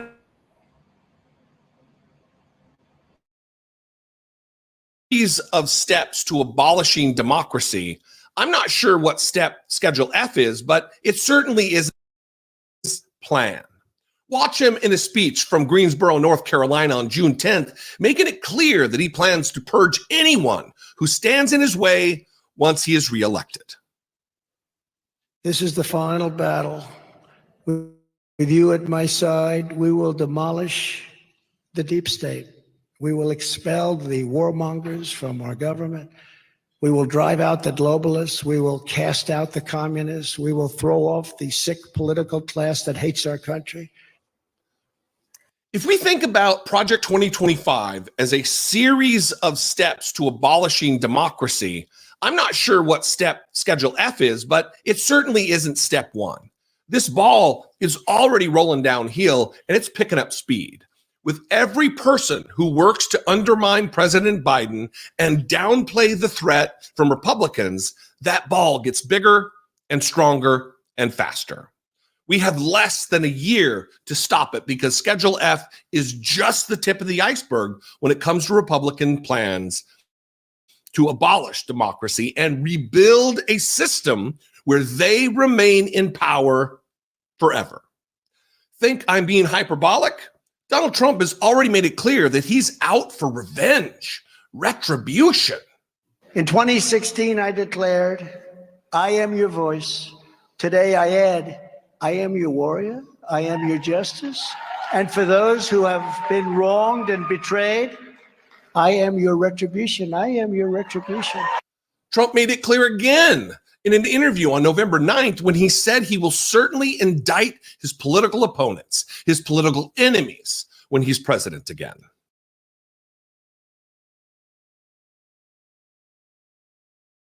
This is why I stopped shopping on Amazon, and I'm on Amazon until you watch this first. Watch this. I can show you how to get the sweetest deals online when you shop from.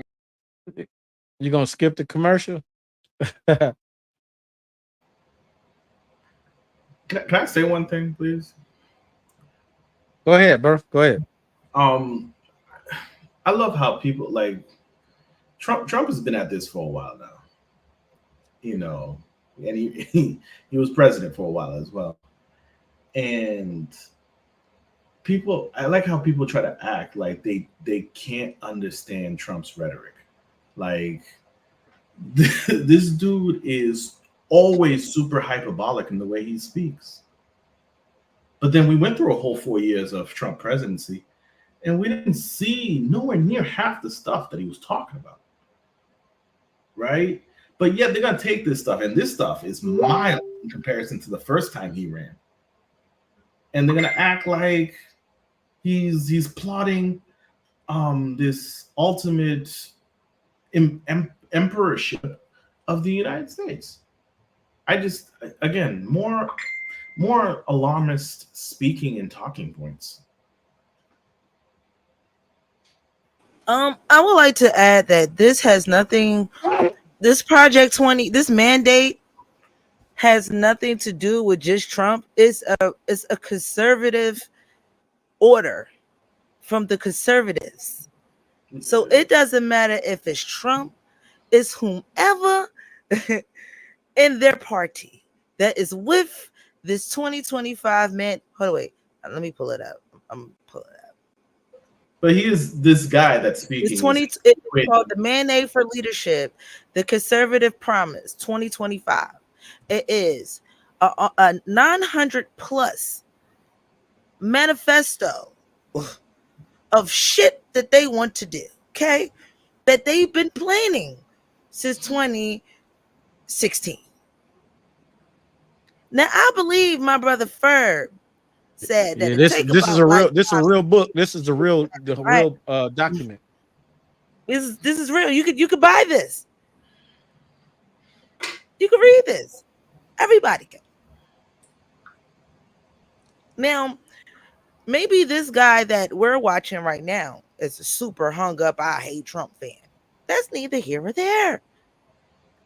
The thing is about this mandate.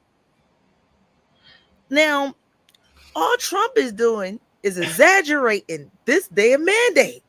That's all. It's just exaggerating it a little bit, hitting them bubs, whistles, that little sprinkle, drizzle, whatever you want to say it. That's all you doing on the mandate. But it was something that is outside of him. Okay? I have outside of him. Go ahead. Let's go. So my question is, does this divide America, the 2025 project 2024 or 2025? America has always been divided under the two ideologies of Democrat and Republican. That's the only. I think that's the only civil war that I think has been ongoing for the conception of the political platform. When I say divided, I mean like the minority versus the majority, right, of America. So is America attempting to give power back to the original American, which I don't want to get into it, but you know what I mean. Are they The planning, Indian, or are they just Right, you saying can't say all, that. the Indian. No, you They don't know. know, They not giving that motherfucker back. you No. know, so are they, you know what I mean? Are That- they, or are they saying like all Republicans follow this kind of, we all think alike, so therefore it's not like dividing race or religion or culture and all that, you know?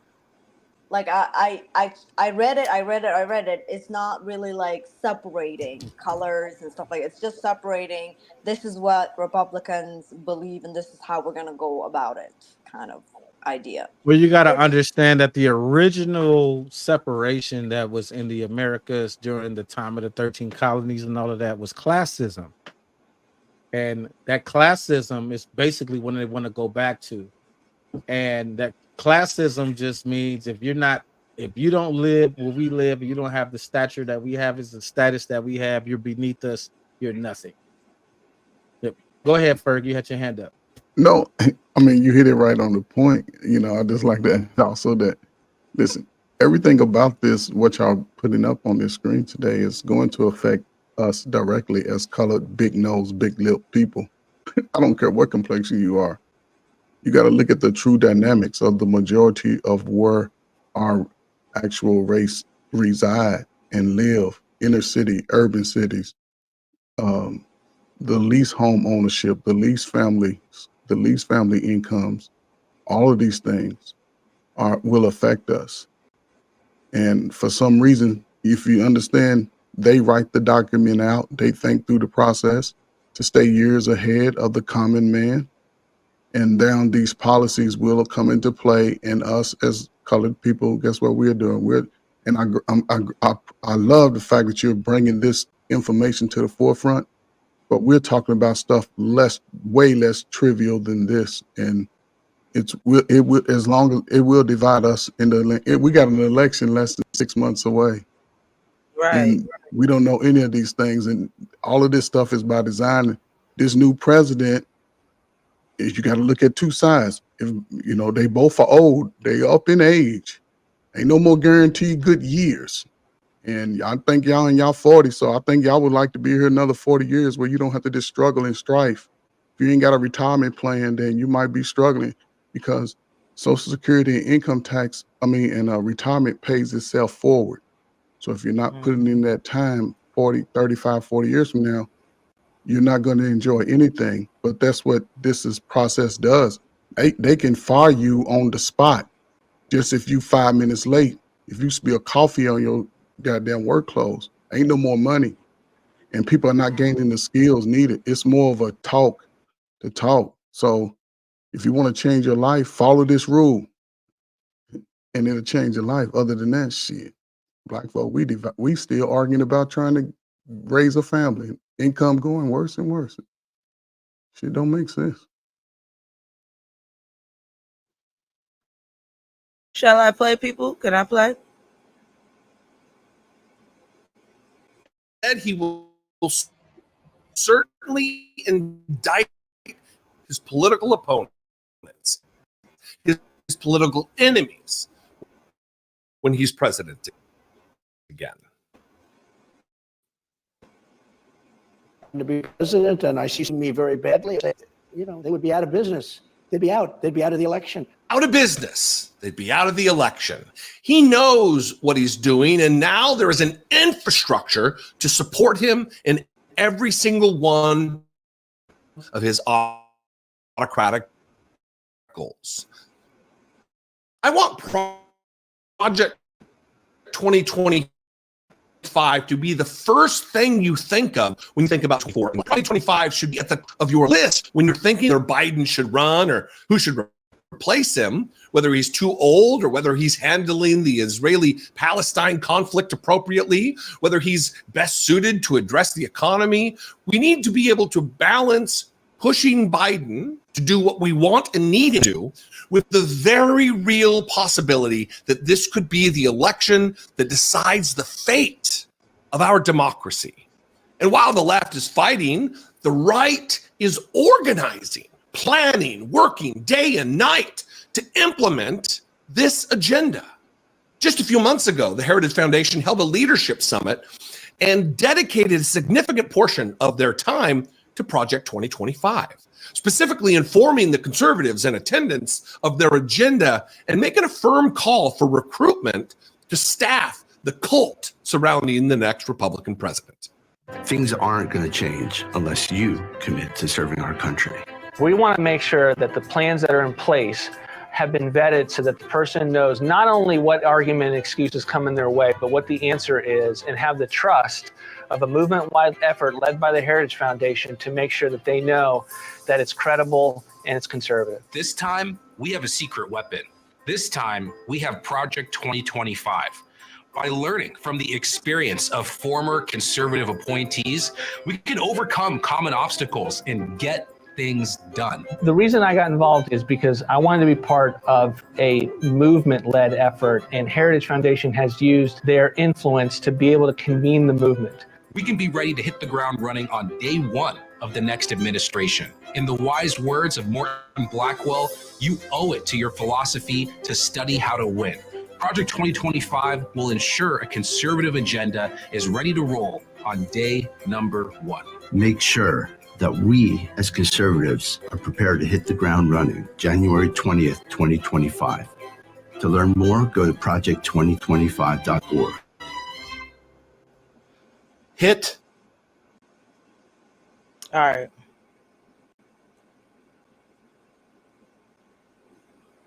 I'm gonna end it out like that. Because like I said, I said it in the beginning of this live, we did not have to watch the very, very end. The very, very end is just him giving his opinion. We heard his opinion all through the damn video. I just wanted to get to the nitty gritty of the bones, and me and Tim will like for the viewers and people on the panel to know this is not really about Trump. This is just about Project 2025 and the conservatives and what they want to do and what do we think about this. Do we like it?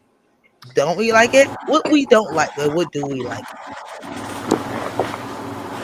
No, we don't like it, of course, from what they're saying and all the the videos made about it. We're not gonna like what they're saying, but I'm sure there's some conservatives that wouldn't like the Democratic plan either, because best believe there's a Democratic plan. Just because it's not advertised like Project 2025, Democrats have agendas and plans just like the Republicans do. So that's how it's been going. I agree with what the brother Maurice was saying. That's how it's been going since the beginning of Democrat and Republican. That's the whole point of it. And I think it's a big fear tactic, getting everybody in an uproar and upset about something that's probably like not as big as what they're making it out to be. And I don't like that guy's suit. It looked like a cheap suit he put on to sound more opinionated and believable. And I noticed it just happened to be brown and black. Like, are you trying to appeal to the people of color? Yeah. And the last thing I'm gonna say is we need to get that person of color on this show, because he was very forward. I don't want to say the C word, the COO word, but right. He was, they cloned Tyrone real to the team. Well, they were catering. They were trying to. Again, sometimes we get caught up in the message instead of listening to the true rhetoric of it. Because if you look at the images in the background, who did it have? Who did it have on the images? I didn't notice the images. Okay, it had Dr. King and Abraham Lincoln, right? Yeah. What happened to both of them? Think about it. Killed. Exactly. See how they try to play all sympathy. And mind you, to add to that, they're actually trying to rephrase a lot of MLK's history, stances, and history. Yeah. Come on now. Like, what's his Disrespect. name? This guy, shoot, what's his name? He just put out a book recently. Coleman Hughes. Something along something color blindness, which is essentially he was just restating the real arguments that Martin Luther King was originally making, where a lot of the Democrats have been taking that, and then they've been pushing this anti-racist mantra over kind of like the typical tagline of MLK, which was content of your characters was what reigned supreme. And they've been pushing this whole anti-racism thing, which has been a problem. The content of their character make you believe it's something else going on when really they tricking you the whole time. So I'll be glad when we wake up and see that shit. We'll change the world, but it's You just me. know, the more I read it's a lot of reading, but the more it makes me think of this movie, The Handmaid's Tale. In the beginning, I don't know if you guys ever saw that show. In the beginning, I have. In the beginning, they kind of like a new government comes into America and just like takes over hardcore. But it's been in the process for a long time. Just people didn't see it. There's been like things passed. Just people. It was too late. And by the time it was like, this is the new law now. Everybody, even if you want to fight against it, it's already there. So that's what kind of reminds me of every time I'm reading the project thing. The Hands Wives tells a little deeper than that. They had a shortage and people couldn't have kids, and only certain people could, and they went into a frenzy after that. But I guess it's psychologically very similar with the abortion. They wanted to abolish abortion and kind of regulate birth control. Like they kind of want to get rid of that as well. Like they want to get rid of like the abortion thing. Since I'm kind of like 60 pro-life, so I'm like, okay, I could get over that. But the whole contraceptive part, we don't want people to protect themselves. Like we don't want to promote prevention of pregnancies, unwanted pregnancies and things of that nature. But here's the thing. I'm gonna say something with this situation. You have the conservatives that are like super into the I want to say the Christian conservative side. I think that's what the guy was talking about, the white nationalists, which is like AKA the Christian conservative political side of things. And they kind of push those, quote unquote traditional aspects of policies as far as putting like making birth control political or making women's health issues political, which we already know is not enough studies on that, especially with Black women. So to try to defund that or try to like outlaw that, kind of fucked up for us. We need more awareness, more money spent on our health. And exercise not going to really help all of that. There's other things in Black women health that we just need to work and worry about. Black women don't need more money; they need more discipline. That can't be legislated. Like these are choices. Women, they love saying. I don't think a thyroid is a choice. That has nothing to do with like your health or what you eat. Random rare disease. All right, we're not talking about it. We're talking about everything else. But it's not rare. It's a lot of Black women have it. Like, and it's not like she got fat. We talking about like her insides, bro, her ovaries. It's rare. Her reproductive system. So you're saying like we don't have enough studies of more than 51% of Black women deal with this problem. Is that what you're saying? A lot of Black women deal with being high risk, and we're not even 30 yet.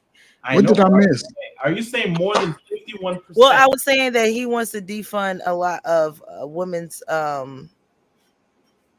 studies, women's health studies, things like that. And I said it really affects us Black women because we need more money in the studies of our health, our awareness, and things like that. Breast cancer awareness, all these things that are just affecting us. And he was like, no, y'all just need more discipline. It's affecting everybody. But listen, It's all right. some of the rules I kind of okay with it. Some of them I can be like, okay. If you really look at it, some of the rules and regulations, a lot of Christian, like straight Christian, would probably be like, okay, it's not bad. However, when they start coming for certain groups, you're scared because you're like, dang, they can come for my group too. So that is where I'm like, because some of the rules and regulations, I'm like, okay, this is what I follow anyways every day. But then if they're kind of putting that group in one area and hating on them, later on they will come for me as the like wherever whatever group I am in, right? So that's the scary part. So everybody has to kind of accept each other in order to kind of live in this environment and society. I mean, you kind of have to state the rule, and then we can just talk about what are the benefits, what are the trade-offs, what is the negative aspects of that rule. Like, I don't want to go into that rule because that rule is like serious, but I believe in it, but I can see why it could be wrong in both aspects of it. because I don't know if anybody else is clear, but I'm not clear. I just don't think that state and your faith should just match. It just don't match. Not in America. It's too many faiths. You got Muslims, you got Christians, you got Catholics. It's just it's too much. So if we supposed to be the land of the free, and all these other, you can't go against constitutions because it's just not working out for you today in 2024. Like, that's not fair for other people that come over here that's not a Christian or not a Catholic. I mean, So but I all of don't it. think that you shouldn't marry those two things. But since a lot of conservatives marry those two things into each other, and then the liberals don't want to marry some of those two things in with each other, then we have a fight. I say let's balance it out. Let mom and dad get back together since they divorced each other. Yeah, I mean, maybe y'all should reconcile. There you go, Morphine. Ain't that your time? It's y'all time down to get married. It's y'all young 34s and 38s and 36s. But I mean, the freedom you're talking about is, I don't want to be married. I'm not talking about in the literal manner. I'm talking about according to your my analogy. Yeah, according to your analogy, part of freedom is the freedom that you're describing is I don't want to be married. That is part of that freedom too. This is both where sides agree on that. this definition of freedom, y'all misusing it to the point where it means you're free to do whatever you want. No, you're free to do as you ought is what it is. Not do whatever you want. It's to do as you ought. There is something that you ought to do. Do as you wilt. No. That's the satanic motto over there. No, you need to do as you ought. There is something that you ought to do. This is where the values that you have, right? If your values are literally built on what my man just said over there, do what thy wilt, then you've been cast into chaos, utter hedonistic chaos. Whatever feels right at that moment for that period of time is what you're going to do. Freedom and what this country was built on, the concept of freedom that they were talking about is do as you ought to do. I disagree ought with to that get one. on birth control.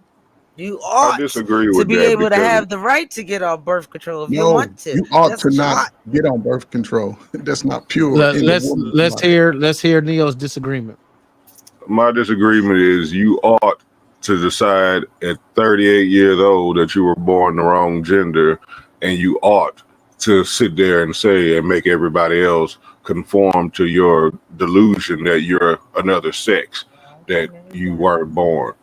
That's what we're going through right now, and that goes under the do as thou wilt, not do as thou ought. Right, that's the So you will. agree with me? So Right. you agree with me? No, I agree with Tim. I'm Oh. agreeing with Tim that they're actually pushing to do as thou wilt, and it's a lot that we're giving up in these last 5 to 6 years. We've given up a lot of like stuff that we never thought we would have to deal with, ever, and I'm talking about the alphabet committee for the main part, and going the bathroom situation and stuff like that. It's stuff that we thought you ought to do Yeah, that they're redefining destroying marriage, right now. redefining marriage, all of that. Right. Yeah, Yeah, no, He you agreed. yeah, we agree. It's just that you're misunderstanding when I say ought. Because there is No, something I that think we y'all ought to do. agree. It's just in different ways. Yeah, I No, mean, yeah, y'all there's something understand. there is something that we ought to do. The issue is that we don't like having that conversation because it means drawing some serious lines and saying, you know what, your freedom ends here. And nobody likes that conversation because you know what, on the other side of that line is stuff that people actually want to do. Yeah, we gotta. Why can't we? The be solution oriented. Why can't we just have a happy medium? You want this, I Okay, want that. How can we meet in a happy medium with things? stuff you're talking about is like, is there a happy medium with the amount of arsenic that you can take? That's the stuff you're talking about. There's no happy medium here. How much It arsenic can't be is a one. good It can't be all one way though, and it can't be all this way. Because when no it was certain all things? this way, we don't like it. When it was all that way, we ain't like that neither. So we gotta come No, to a happy medium. certain things need to be all the way. There's certain things like there's no such thing as a little bit of murder. There's no such thing as a little bit of arsenic is good for you. Like there's certain things that are all the way. Playing with them literally leads to self-destruction. It's But we maybe been playing with slow shit all. self-destruction, but it's We gonna self-destruction nonetheless. we gonna play with it. We It gonna doesn't play make with it it. right. It doesn't make it right, but we gonna play with it. So what is the solution of what to not play with? And I do agree, certain things need to be just that way. Set them on fire. Then certain things just need to be, let's meet in the happy medium. I No, say, let's get rid of, if you want to, for the conservatives, if you want to get rid of abortions, fine. If you, for the settlement of keeping, birth control, just keep that. What, I gave up one No, thing and I gained no, another. Why no, can't we? no. Listen, what it does is it takes away the purity.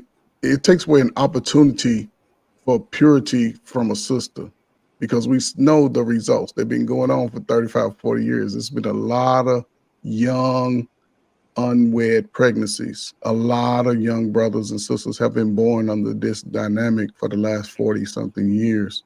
but It that has doesn't to address change. that doesn't address their argument. What I'm saying is, you can't give these young women freedom to just go have free sex, and sort of it dismisses everything about what these young women can be.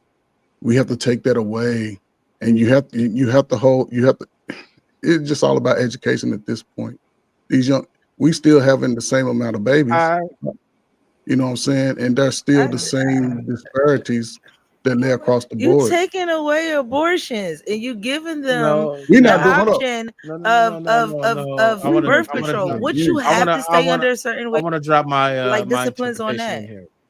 I want to drop my interpretation on here because I dig what Ferg was saying, but at the same time, I dig what Maurice was saying too. Now, and this is just all in theory, of course, because back in the days we didn't have birth control, right? And before the implementation of birth control, what was the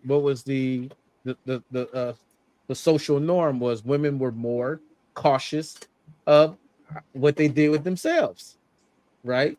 They were more Discipline. they took the time to vet particular men, and they took agency over themselves and said, I have this amount of self-worth and I respect myself to this degree to where I'm not going to allow myself to be put in a position to where I am solely responsible for a child that I did not solely create on my own. It's less But fast forward to today, and now they have agency to say, oops, I made a mistake. Well, I'll just take care of it. Someone gonna save me. Someone gonna save me. Someone gonna fix it. But all that's changing according to these policies that they're creating. Like Brother Timothy just said, it's going to affect a lot of these women. A lot of those policies are changing, so the women's behavior including the brothers' behavior has to change. Ain't gonna be no more free handouts for us poor folk down here. I don't know what y'all thinking about. People ain't buying houses. People already separated on everything, buying, still buying consumer goods the same. All that shit get That's ready to crazy. change, man. Something you But I said is don't something we didn't even get population to gonna touch go on. up. I People gonna don't. start having We 5 didn't, but kids Yeah. no. again. He Baby said after something. baby. He said something that goes to the topic, and we didn't get to touch on, because the effect of this Project 2025 is going to predominantly have an impact on lower income individuals. It's not even a matter of it being, black people. It's just people of color and low income people, period. So, like in a hypothetical scenario, let's say that they merge because it wants to. So let me read from the notes. Project 2025 has outlined the processes of significant changes to federal departments that include the abolishment of the Department of Education, the Department of Energy, the Department of Commerce, the Department of Labor, the Department of State, the Department of Defense, Environmental Protection Agency, the EPA, the Internal Revenue Service, the IRS, the National Endowment for Arts and Humanities, and a number of various other agencies. So let's just look at how this affects us as the poor folk, right? The abolishment of the Department of Education means no more federal funding for schools. So this could possibly, I'm not saying it is, this creates the possibility of no longer having public schools available for everyone. It creates that possibility. I'm not saying it is. It creates the possibility that it could happen. The abolishment of the Department of Labor that does away with worker unions and protections and hiring. This is all possible. I'm not saying it will happen. It creates the possibilities for these things to occur. So you know what I mean? The Department of Commerce deregulation of how businesses conduct themselves. It's so many things that come into place. Like the Department of Education, the abolishment of or downsizing of significant responsibilities of federal funding to transfer to the states. So money that the schools were guaranteed from the states via head count of the of attendance is now, that funding is now under the responsibility of the state. Where's the state going to get all of these billions of dollars that were already coming in that were guaranteed? There's no IRS. There's no IRS. Okay, so What's that that just mean? gets so no I but let's look at the ramifications of the IRS. If you get rid of if we get rid of, and I mentioned this earlier because the conservatives love to say, when I read about the difference between conservative and liberals, is the conservatives are like, powerful military, blah blah blah, military funding. There's no IRS, there's no federal funding. Where's this money going to come from? So it's like Hold on. You asked the question. Property taxes, local taxes, brother. But that's state. But that's state. I know. This is how we run it in Texas. Listen. Just because there's no IRS doesn't mean they can't be for federal taxes. Let's clarify that first. It's not the same thing. Okay. It's honestly, I thought you're right. You're right, because the IRS is just the agency that enforces the payment. Yeah, exactly. Right. And most of the time they're enforcing the laws on poor people. They're not enforcing on these rich people. I remember when I used to live in Boston, there was debating whether GE could move into Boston when GE is known by everybody known to be a tax evader, and they can't do nothing about it. Right? So IRS is not doing its purpose. It's beaten down on the everyday that get a paycheck. But that's all.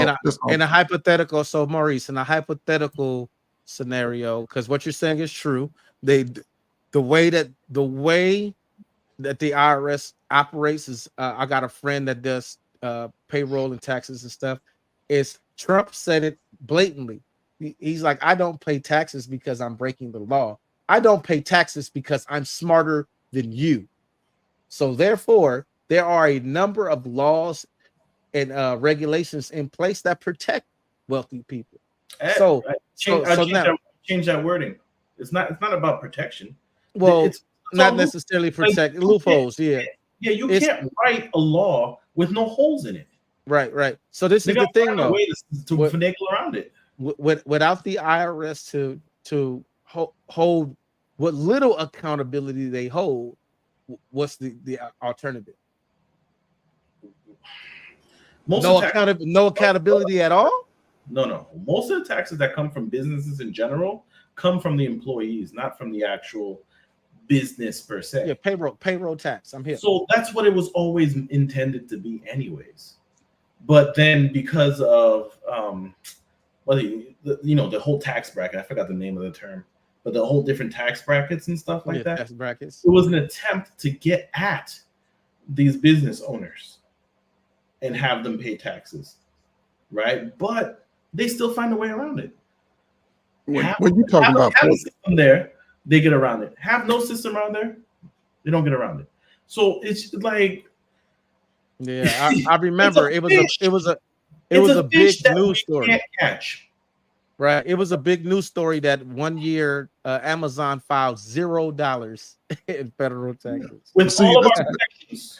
All of our protections. But Timothy, this is the unique catch for it, because you're talking about Fortune 500 companies. That's a small comparison to compare to all these. I don't know if any of y'all still work a job or not. I don't know how many years y'all got till y'all retire anyway. If you 40, your ass got to go till you're 76 years old. So I don't know what you're gonna be doing at 76, because they done raised the age. I'm just stepping on roaches. Okay, so that's a long time to work, and you get to your 30th, your 25th year, all of a sudden they say they let your ass go. What you gonna do then? This stuff is for real. This ain't for fake out here. This is gonna affect y'all children. But y'all gonna have a whole bunch of children that can't read or write.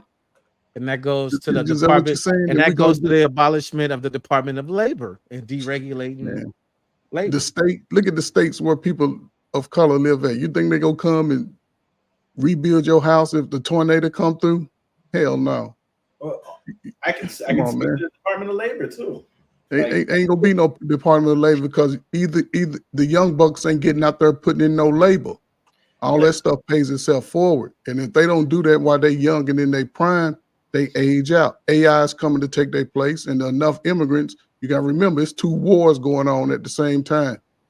Biden just said he's unleashing all U.S. involvement. So that changed the dynamic. All you 40-year-olds, get your ass ready to go to the war. Get ready to go fight, or shut the hell up, get out of the way, let these young bucks ride. Because they go come and get your shit if you ain't acting right. Understand that. That's all I got, man. For real. Get out of their way. Young bucks, take over. But yeah, like I was gonna say, I can speak to the Department of Labor. It's essentially gonna force people more towards entrepreneurship rather than trying to find a job, right? Job is insecure. What's the number one reason people don't get into a business? Lack of security, right? Or the potential risk of failure. Well, if the potential risk of failure in the labor market is just as high, you know what? I'm gonna start my own business. And then that's gonna increase competition. And competition's always good, always good. The reason we don't like Amazon is because there's no competitors. That's why we go after. You're forgetting this key stat though, Maurice. What's that? 80 to 90% of all businesses fail. 80 to 90% of all businesses fail within the first 5 years. So if you're creating all this competition, it's good, and the ideal of competition is good. But if I'm selling donuts and you selling donuts, I need to take Maurice out. he cut it into my profits, Jack. He need to have some kind of mysterious car accident or something, because I need to sell these donuts. What ends up happening in that situation is you end up. Bro, Maurice, do you have enough white clientele Do you have enough white clientele right now to support your said business? I don't have a business. So Okay. So okay. I'm not saying you do. So let's just look at it like that, because business is about money.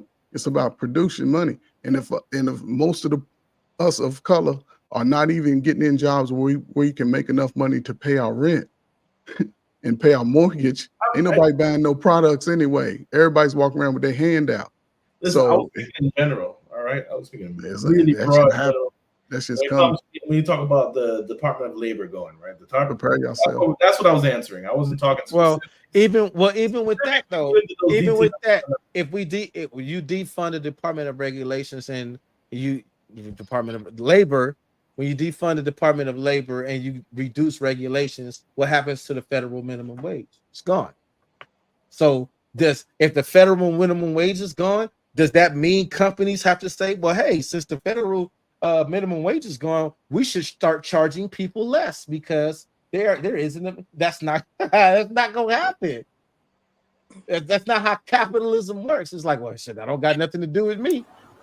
So we need to get ready for Mad Max and the Thunderdome, I guess, because we got the IRS gone. We got the Department of Labor gone. We ain't got no public schools because the Department of Education gone. The kids just got to fend for themselves and do whatever they daddy do. That's like, come on, bro. Like, that's not about to happen. Okay, Y'all don't want it to happen. Tim, No, I don't want. Right, I don't want that to happen. I But want to saying, emphasize that I said the possibilities. I didn't say yeah, it was I get it. But I just want to emphasize, for 4 years later, when none of this shit happens, I just wanted to be documented that I told y'all so. Oh, no, it ain't gonna happen in 4 years. Yeah. It ain't gonna happen in 4 years. For Neil and Tim, I don't think any of that will be gone the way you guys kind of described it. It'll be, as you said, Tim, it'd be more like the education part. Now they'll have their own teaching. It'll still be free. People can go, but now they can have their own history being taught, the way kids are being, like, it will just be Yeah, their no, I own was being era. sarcastic. I was being totally sarcastic. I know. But the thing about it is without There's not going to be no public going back schools. to the There's going to be no funding for them. even go. You want to pay for your kids to go to school. Well, And that's not gonna happen. That's not gonna happen. We gonna have It's already happening. What do you mean it's not going to? It's already happening. All right, okay. It's already happening. Okay, hang on. So again, I'm saying this is a possibility of what could happen. I live in a state that has a lot of state tax money. I live in California. Most expensive state. The corporate tax out here is so ridiculous that companies are just like, you know what, we about to pack up and leave. You know what I mean? So maybe in California, the way that would affect us would be there would be a more emphasis on truancy laws, because you know those butts in the seats equal money. So there would be more emphasis on truancy laws. So kids who did schooling and all of that gonna risk their parents going to jail. It's gonna also mean if there's no federal regulation of schooling, that means there is no federal curriculum. So that means I live in a state that's so blue that it's purple. So that means and I live in we got the capital of LGBTQ plus. We got San Francisco here. So that says that can be implemented into the school now, because the curriculum is now allocated by the state and not the federal standard. So there's a lot of nuance. That's why I would the stuff that I was saying earlier when I was like, this is a possibility. Those were the worst case scenarios.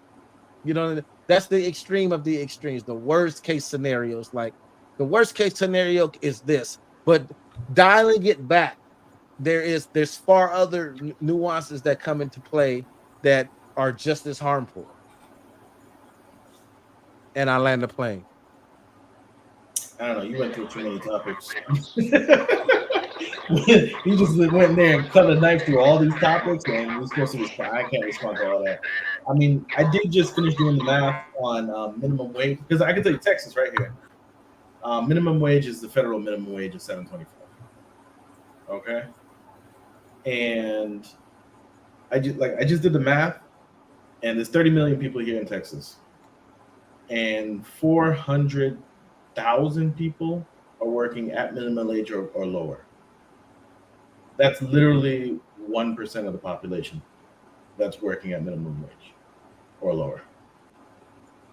So, you really got to put all this stuff into context of what people do when they realize they got to get their shit together and get it done.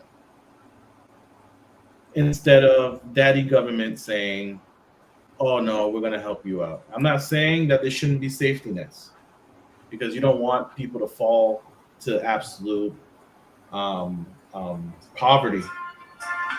But there needs to be this, like, people need to thrive to build.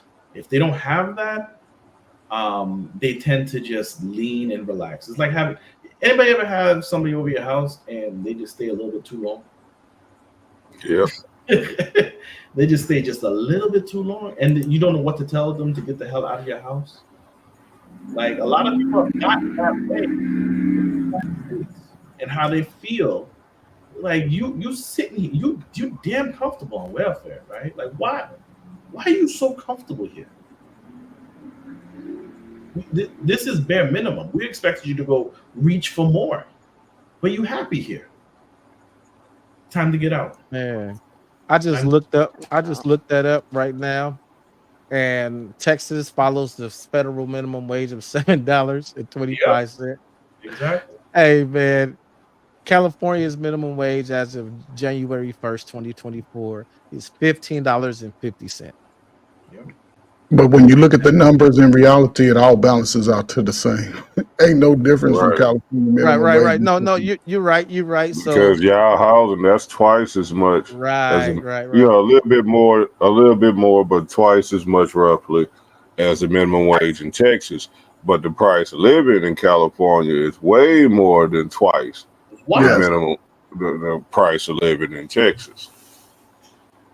It's expensive out there. Now imagine this. There is now no more federal minimum wage. So these same companies that's Why are paying we these. imagining that? No. We're playing if this project 2025 goes into play.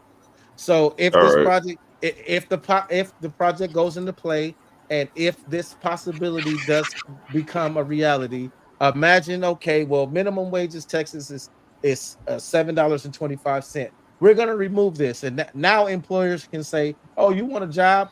Well, all you're going to be doing is sweeping the floor. So I'll give you $2 an hour." You can't say no. You can say no, and I don't want to work. Thank you. No, stop right there. Stop right there. You can say no.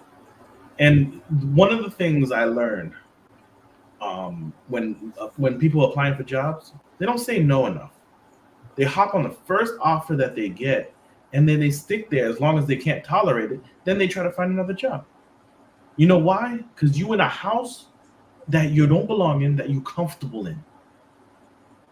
It's the same mentality. I think a bigger part of that is for the most part, people, and I personally think, and this is just my opinion. I'm not saying this is what it is for everybody. Just my opinion is I think a lot of people that take that first offer are people that come from positions of desperation.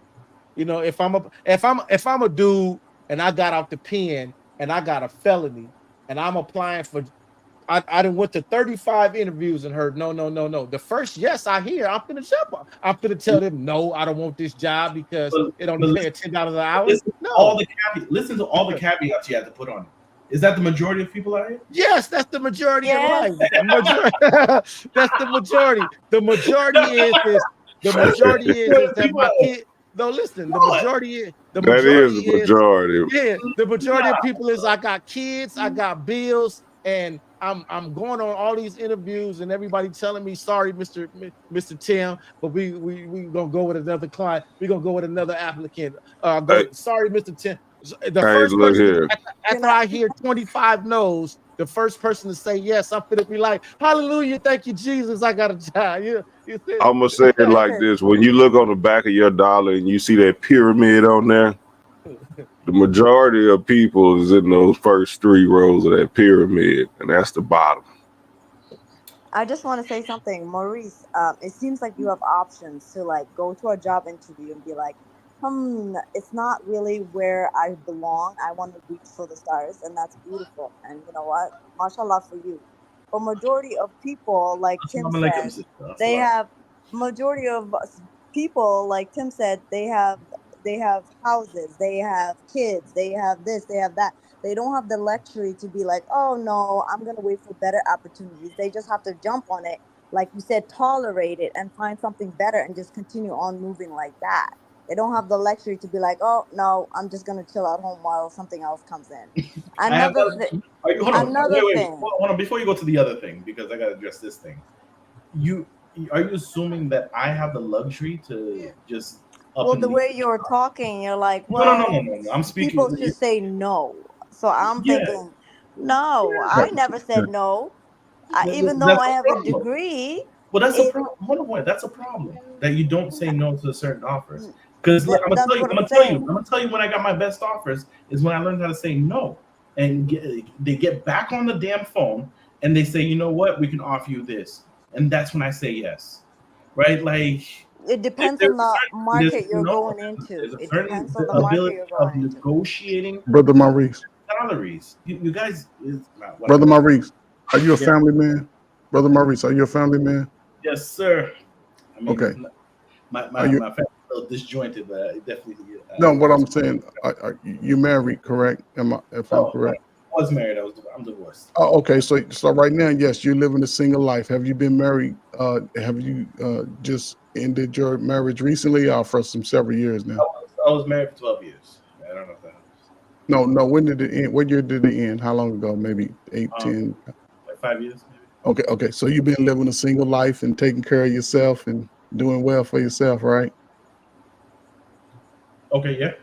Okay. So, I and get where you're going. most common men your age and probably a little older, a little younger, may not have that experience. And then you have the product of the single parent home compiled on top of that. So in some of Okay. our communities of color, the black man's unemployment rate is double, 10, 9, 8% in I got some of one these question. major cities. I got one question. One Yeah. question. Whose responsibility is it? At some point, once they turn 21, it's the responsibility of the man, the It's the young man, to find a way. But make it's it, let's make it simple. It's the responsibility of the individual that's looking for this betterment of life. It is not the responsibility of the government to fix this. But I Okay. think you're missing. I think what you're missing, Yeah. Maurice, is Yeah. the fact of the matter is Yeah. we live in a society to where if you can have a Harvard degree and you can submit an application, and if your name is DeQuarius Johnson, they're gonna throw your application in the trash as opposed to a person named Jonathan Smith. Is now who's now how does that affect the responsibility of the individual that's attempting to get this career and make something of themselves when they're just something as simple as their name deprives them of that opportunity?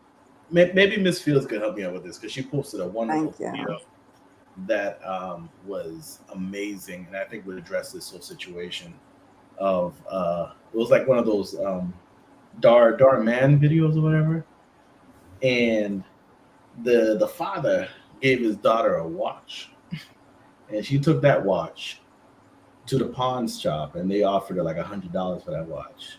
Then she went to I can't remember where she went. She went to the jewelry store, and they offered her $10,000 for that same watch. Then she went she went to um, a An guy appraisal. that trades in watches, and that dude was like that watch is worth well over several hundred grand, right? You need to find where you're accepted. That requires work. It's not gonna show up just because you have a degree. This is the world that we've been taught to live in.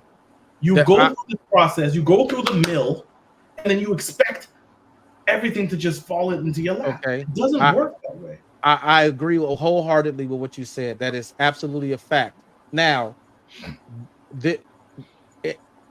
I know that story had its own little setting and everything, but in a situation to where a person is hungry and they have a family to feed, what do they do? No. What do you do in the meantime, in between time, while you're looking for this person to buy the watch for $100,000? Because your rent is still due. You're hungry. Listen. If you no, this is anybody ever read The Richest Man in Babylon? Anybody? I'm unfamiliar. All right, I recommend that book for everybody. Richest Man in Babylon. Write it down. Whatever. I'll say it one more time. The Richest Man in Babylon. There's a story in there about a slave that had the ability to buy himself out, and he made an agreement with his slave master. Again, whatever. He made an agreement with the slave master that he would work, and he would work extra to be able to get to the point where he can earn enough money to buy himself out. And the slave master was true to his word, allowed him to buy himself out. He continued to work for the master and asked for money for the thing, because the slave master was making so much money off of the fact that this slave, or former slave now, was able to work for them. Now he's making more money, to the point that he built up not only the skills, the work ethic, the information on how to operate the business from this person, to the point that now he was so proficient that he went off to continue to do the work. This is a basic tenet of life that you hold on. This is a basic tenet of life that sometimes you gotta eat shit for a while and build yourself. You gotta build your skills. You gotta build your options. You gotta build all this stuff. The problem is you're not allowed to get comfortable there. You're not allowed to get comfortable there. You in these situations where you have a kid and all these other caveats of what's going on, like those are decisions, those are additional burdens that you put on yourself. Oh my God! Listen. Now, hold on. Right, no, I've been Let me, quiet the Jessica, whole go on. time. Jessica, you go. So I just wanted to share a quick story. When William was first born, Billy, who is a teacher, because he was not a tenured teacher, during a budget cut, he actually got let go. And a man with a degree who is a teacher, that man went during the day and he sold cars. And then at nighttime, he went and stocked shelves at Walmart because he knew, one, his wife couldn't go to work. She had just given birth. And two, he had a family to feed and bills to pay. So I think that's what they're trying to get at, where there are sometimes you have to accept something to get you through until that next thing comes. Now, the one thing that I do agree with you with is no, you should not stay there. And it didn't take him long to get another teaching position. However, in the meantime, he was like, I got a child to feed and a wife to take care of. So me with my degree, I'm gonna go to Walmart on overnights and stock for $8 an hour. And then in the morning, I'm gonna go try to sell somebody these cars so I can pay these bills and take care of this child and my wife. And I think that's what they're saying. Not that people should just accept whatever comes their way, but that sometimes you're just in a situation where, hey, if that $2 is going to get me a loaf of bread and some bologna to feed my kid for now, that's just what I'm going to have to do. And hopefully something better. I should be looking for something better. You shouldn't wait for it to come along. You should continue to look for something better. I mean, like, what was I going to say? I forgot what I was going to say. Go ahead. Oh, I'm done. I just wanted to share that because I think that's the point that they were making. Yeah, that's exactly the point. QT got the floor next. Go ahead, QT. Thanks, Jessica. Honestly, with all the conversation you've been saying and I've been listening, it seems like you lack the empathy for other individuals where you don't have the same experience. It's like if nobody walks in your own shoes, you don't understand other situations. So not everybody, and when it comes to social services, some people actually need social services. Without social services, a lot of family would be really hurting right now. So that is needed. The government does need to provide that. Okay. And when it comes to people struggling, yes, everybody struggles. Not everybody is in the same level as you. So for you to be like, oh, then everybody needs to like say no to certain opportunities, blah blah blah, you need to tread lightly when you say those kind of things, because you come off as in somebody who just had no bumpy roads and that worked hard for everything and is looking back and saying everybody should work hard too. But what I'm saying, due to society, due to trauma, due to people's backgrounds, a lot come into effects when it comes to everybody's daily lives. So it's weird for me to stand here and watch you talk and say social services are not needed, because there's a lot I am a social worker, so there's a lot of people I see that really do need social services. All the single mothers that can't just leave their kid to go to work, they want to, but like social services does help in those kind of aspects. Child care does help with those aspects. There's a lot of things that help, which you can't understand, or you can't, I don't know, You you can. can't empathize because you're not there. You don't have a child. You don't, you do. I don't know, but it seems like you're not empathizing, brother. So I'm Well, just saying you need to well, just hold on. you need to just breathe, and you need to be like, okay, what are those people going through for them to be like not achieving what I'm achieving? I need to respond, please, please. So I don't have the empathy, or even Miss Fields in her explanation also didn't have the empathy, but apparently you do. That's not what I said. I said No, no, no, no, no, you no, don't no. have the You can no, empathy. you can't accuse me of not having empathy, but Your claim. words and everything you're No, no, saying no, no, no. doesn't seem like you So, have empathy. so do you do? All right, let me ask you straight up. Do you have the empathy then? With the field that I chose, yes, I do have empathy, because I Okay. can But no, no, understand no, that no. But everybody has different lives and different issues and problems, and I can empathize. I can never feel how you feel. However, I can pause and look and not be judgmental. okay, okay. So if you're saying you have the empathy because you went through it, because that's what you accuse me of, or us, or this just idea of, is that we didn't go through it, so therefore we're having a hard time, or unable to empathize appropriately.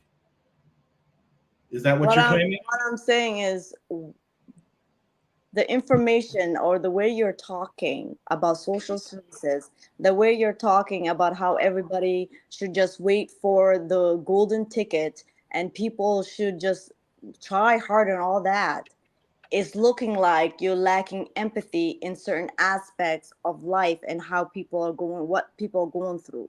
That's what I'm saying. I don't know anything about you. However, the way you're coming off seems like you're lacking empathy. So I'm just saying, do you not understand other people's struggle? Or do you just say, no, we all struggle, but you need to just keep going? I'm not understanding where you're coming from. Okay, what's the alternative? What's the alternative?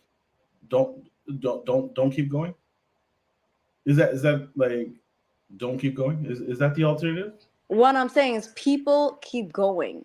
It might be in big leaps or it might be in small leaps, but in the end of the day, everybody keeps going. But what you are not understanding is you want people to go into your level of leaps. So I'm just saying everybody has different levels of success. All right, let's. Anyways, I'm done. Yeah, no, I mean let's clarify some things. Well, I didn't want to go into the fact that I've also been in human services for the good majority of my career as well, and the propositions that I'm putting out would actually put me and my job at strain, where I would be back out in the market trying to figure out what else to do.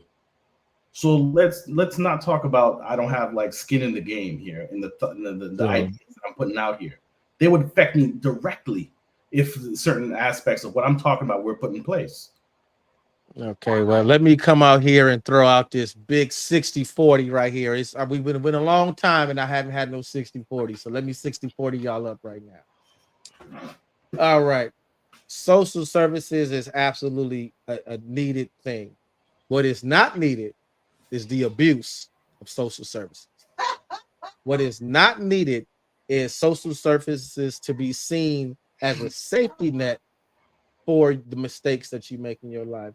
Like the example you gave with single parents. I was a single parent with my oldest child. Absolutely. Social services came in, looked out. I can't knock it. I'm not saying it's a bad thing. But what I did not do get comfortable. I didn't say, you know what, I'm okay with having the bare minimum. I'm okay with just getting this couple of dollars and having this, you know. And while I live in California, so I wasn't fortunate enough to get Section 8. Would have been a great thing. Would have been great. Would be great. Section 8 out here is great, but originally Section 8 was only available to disabled disabled individuals and seniors. That was what it was originally for. For people with fixed incomes, seniors, Social Security, and people that couldn't work because of disabilities. That's what it was for. But now you see, whole people going to work every day and having section. So the exploitation of social services to me is the problem, and it overtaxes the system to where there's people that actually need it that can't get it because of it. And I don't know. That's where my empathy is. That's where my empathy is. It's these And people that sitting there can't get the services that they need to get because people that don't need services are using them. That's where my empathy is. Come up here. Go ahead. No, I was going to ask you a question. What year did that dynamic change in reference to allowing others outside of those two parameters that you mentioned to get the welfare and the social services? Because that changed the dynamic of how, it spoke to the need of the woman, because women were allowed to get those positions just by having children. This is all a learned behavior, because you spoke at a time when you understood the mission of you as a man. You saw it around you. You saw the adults around you working and thriving and putting their best foot forward. So when you was in that position, then you just carried that on. But then those dynamics change when a lot of the mothers, unfortunately, because even when you look at the early information, because I was like early kid when the projects really took off in the late 60s, early 70s. They was thriving. And then throughout the 80s, a lot of good mothers was in those projects, raising strong boys and strong daughters. And then once that crack era hit, it took a lot of those mothers out the home. The ones that was left behind in that 89, 91, 92 period, a lot of those young children were affected. The welfare took the father out the home. The drugs took the mother out the home, because the mothers, the big brothers, the uncles, and fathers were getting strung out, and the brothers were deleting each other, and the mother had to go out and do whatever she could, left the children there vulnerable. That's all by design of the product. So now those children today, who are adults, they seem to acquiesce towards that mindset, like, I don't want to work too hard. People got to give me stuff instead of me working hard. Your youngest years are your greatest time to work, but we have adults working in positions where children should be. Restaurants are for children, not for 30-year-olds and 35-year-olds. Right. So the answer to your question is the social services in the United States began to expand beyond the elderly and the disabled individuals primarily during the Great Depression in 1935. Back then, black folk, we didn't get social services. Your ass was out with your Right. In hand-me-down 19 clothes on. in 1935 came the Aid to Families with Dependent Children, AFDC. Good old AFDC. Yeah. Hey Tim, I just was gonna share right quick. Just like you, when my father moved back here to the United States from Germany, he raised me most of my life, and he was actually disabled from the military. He was working on a tank. A piece of metal flew behind his eye. He got legally blind behind one eye, so they discharged him. And we moved to Buffalo, New York. And I remember when we first moved there, we stayed with his mom and his dad. And when we moved, we finally got a place. I remember being on food stamps. Now this was like in the 80s. Well, let's see, yeah, late 80s, because I was like 9. I was born in 77, so like 86, 87. So I remember it because I remember that government cheese. I remember that black and white box with the powdered milk. Cornflakes. I remember having to take that book to the store, and you couldn't rip it out and try to sneak it. You had to open it in front of them, like. But the moral of my story is Unless it was that, $1, unless it was the one, yep, unless it was the one. they took the $1 loose or the Never- bond, right? I never had coupons. I don't know what that looked like. But what I do remember, and look, thrift store clothes, hand me downs, whatever he could get. He was a single father doing it on his own until he got his job at the post office. As soon as he got his job at the post office, we weren't on welfare anymore. And I do believe that that is a problem where too many people, they get on. Well, we're going to say women because it's majority women. They get on this system. It's easy. They get Section 8. They get Medicaid. They get all these different benefits, and it's easy. And I'll expound on that just one bit further. When I was an employer, especially when I worked at Dollar Tree, because Dollar Tree is a very low minimum wage job, and they only hire part-time workers unless you're a manager. So a lot of people who were on assistance would apply there because they knew they would only be part-time. And there would be sometimes I would have somebody call out, and I'll call one of them up. I'd be like, yo, I had such and such call out. Can you help me out? And she'd be like, oh man, sis, I really wish I could, but I'm pushing too close to my hours. And if I make too much money, they're going to cut my assistance. That's the worst. That's the worst. And it happened often. That's the trick It bag. happened of it. often. That's the Mhm. trick bag. Women think that they're coming up, but it actually puts them in a position to be poor, them and their children. You're stuck. Can I add something in this mix? Just 5 seconds of an ad. Loud. Jesus. It's loud. I don't know. It's loud for me. I don't know about y'all. Am I loud to other people? I'm used to you being loud. You good. Well, I remember. Hold on, wait a minute. I need a chair. Interrupt everybody, then go find a chair. Come on. Yeah, I need a chair. Shit, I was sweeping as y'all was talking.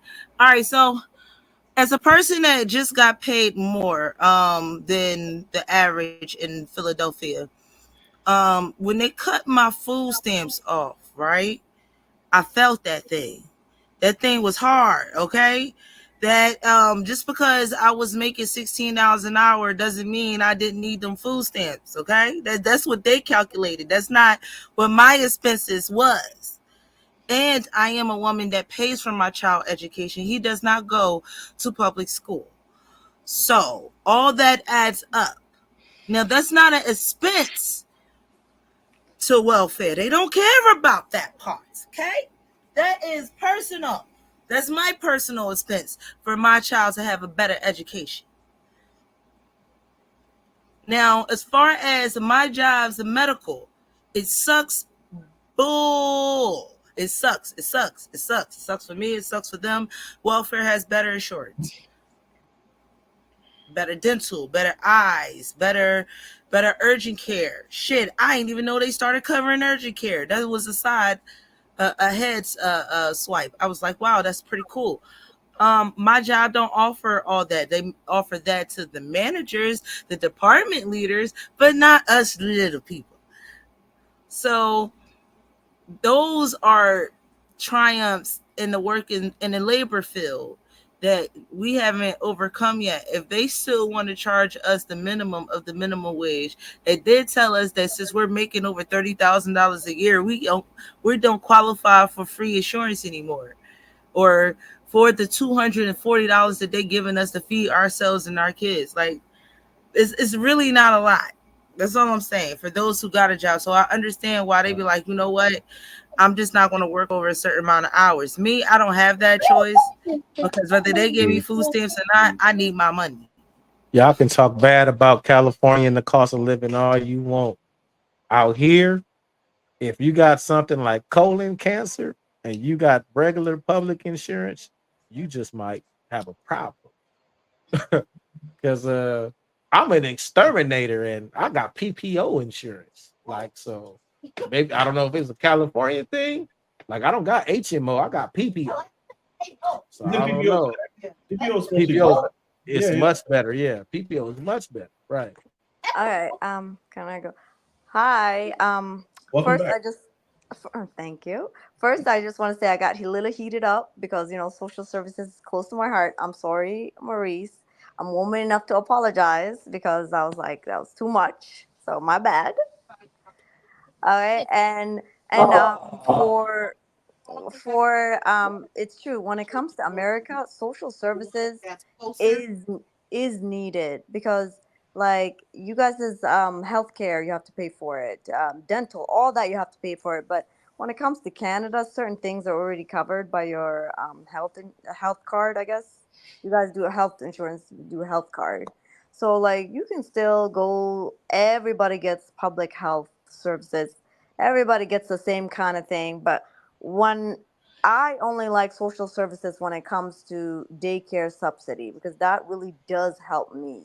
Here, the daycare is like what 1,500 for a month. I cannot afford that plus rent plus this. So social services comes in handy when it comes to like daycare. Instead of 1,500, I'll be paying 500, and that's way better than 1,500, right?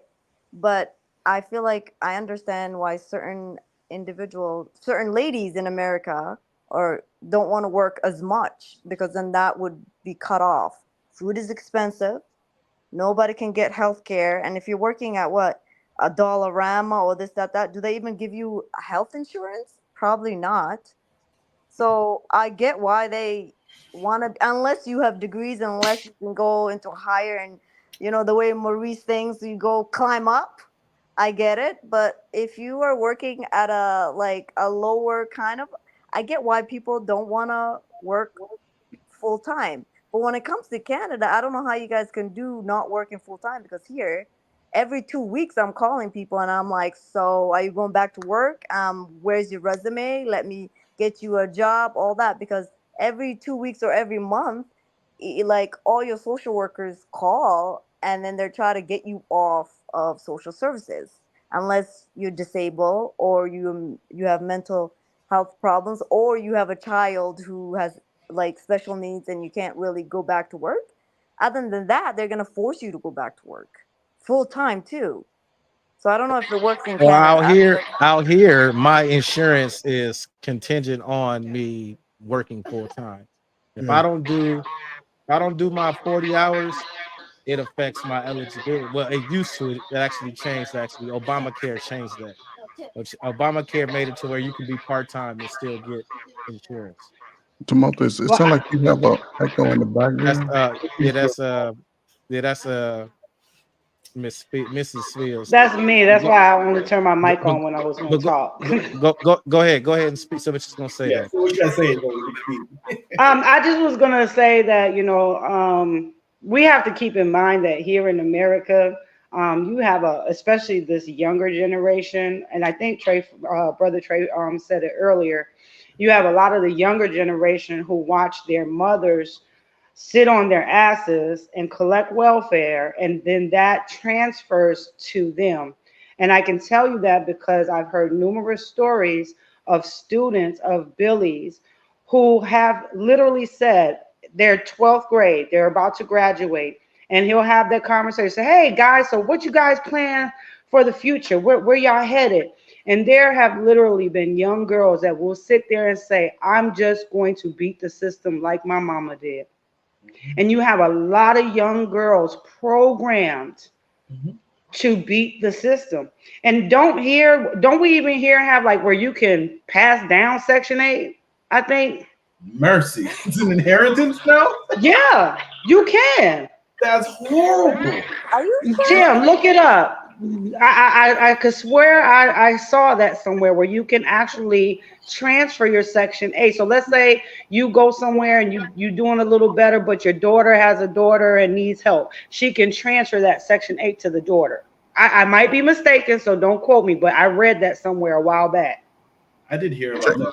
Checkmate. That's wild. Checkmate. You poor ninjas gonna be poor for the next millennia. Get used to it. Forever dependent.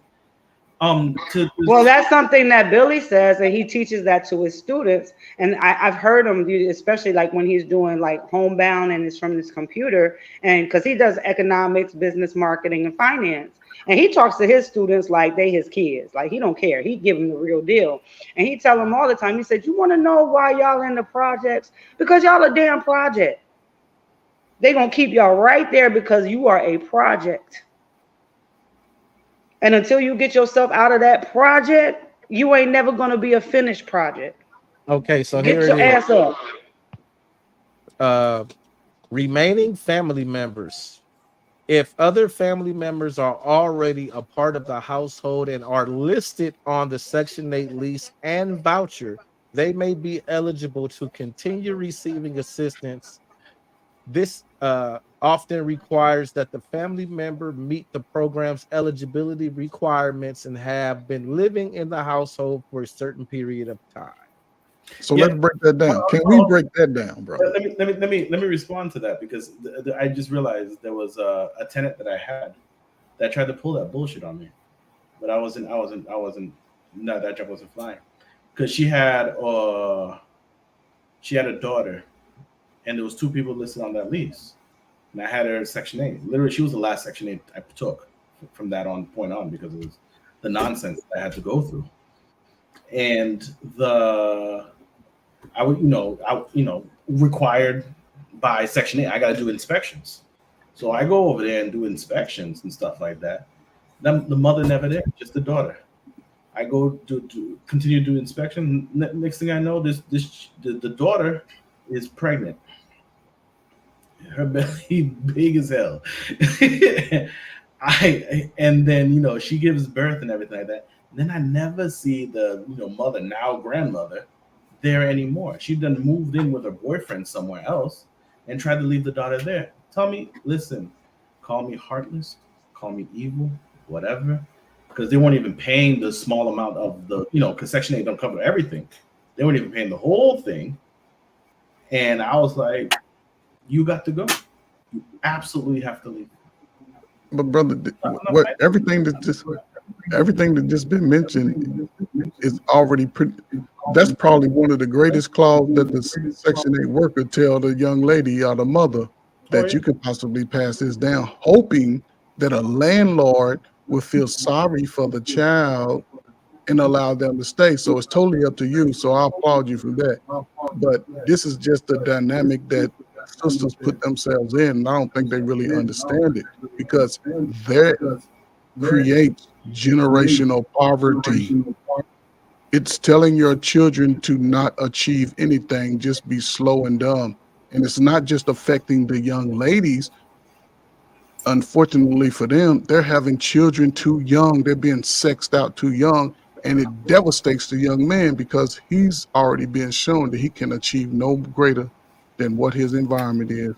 Because they have to leave at 18 if they're not in school or anything. A lot of young brothers and sisters are not going to school. So how do you continue the generational curse? Baby girl, it's okay if you get done in the house and bring your boyfriend over here and let you and him 17, 18 have a child. We're gonna continue this. And mama, we don't need no daddy. I ain't have no daddy. Mama go take care of you and the baby. We get these food stamps and you can work 25 hours a week. Don't teach your kid how to read because don't nobody need education. Son, get the fuck out. Go ahead. Stop pushing up against their freedom, Ferg. That's their freedom, Ferg. Hold on now. Hang on real quick, guys. We coming up on the 3-hour mark. We're off. We're kind of, the topic is over. So we're gonna go ahead and end this live, but everybody stay where you are and we can continue the conversation, amongst ourselves. Cool. And thank you guys for joining. Thank you guys for keep joining. Keep showing us love. Thanks to the number one players coach. Thanks to Oh Maurice. yeah. The Sure. studio. Hold on. Hold on. Says, Go, you guys go ahead and shout out your get downs. I'll go. Well, can I finish mine? Damn. Can I finish mine? Go ahead. Go ahead, because you were taking too long. Is it Maxius? Is it Maxius Studio? Man, I forgot you can't read. Maxi, you got me messing it up. Hold on. It's Maxi Studio Music on YouTube. Check me out. Well, you the one that spelled it and fudge that way. Shit, I gotta read your Ebonics right. That's not even cool. Maxi Studio Music. That's not even cool. Man, that's all I got. That's cool. I was trying to let him get his shout out on. She closed you down. Look, she cold. Yeah. She hated me. I was already doing it, and you just had to do it, huh? You just had to do it. I said this already. I'm gonna say it again. Maxi Studio Music. Check me out on YouTube. Like, subscribe, do that YouTube thing. You know what I'm saying? That's it. That's all I got. All right. Let me do the sleep dude. Yeah. Hold one love. Neo love. Hold on. I'm talking. Hold on. No, I gotta do what you did. Sandpit Records. Check me out on YouTube and all that. Get the music crowd. You heard me? This Louisiana. You hear? No, just. All right. Then we got my man. Go ahead. Oh man, just Trey Ferg, man. You can follow me at Trey Ferg at the player coach. Sometime I'm the player, sometime I'm the coach. Come check me out. I'm just getting started, so it's gonna be cooking up soon. So it's already getting the mix. Come check me out. All right. Anybody else got something they want to throw out there? Mrs. Fields, are you going to promote the channel, the slow conversation, the soul flow? Soul Flow sorry, I was chasing the duck. Soul Flow Conversations. Every Thursday, 8:30 p.m. Eastern Time. We have some great topics, great conversations. Come check us out. I'm the co-host. Dedrick, the Cookie Man, is actually the host. So come check us out sometime. Just let your soul flow. So can I promote my green card application? Mercy. Go ahead, do your thing. I was just playing. You got the floor, miss. I was just playing. I just want y'all to know that I'm shooting my shot at Maurice because I'm trying to get a green card, and he evil, and I like evil dudes because they turn me on. Because the bad boys always turn everybody up. So. And I was only debating with him because I like him really much. Go ahead. Y'all a mess. A whole mess. Oh, what happened? What me? That's it. Yeah. QC, you ain't. Yeah, she threw with it. She quit. All right, so y'all stay right here, and we can continue the conversation after the live is over.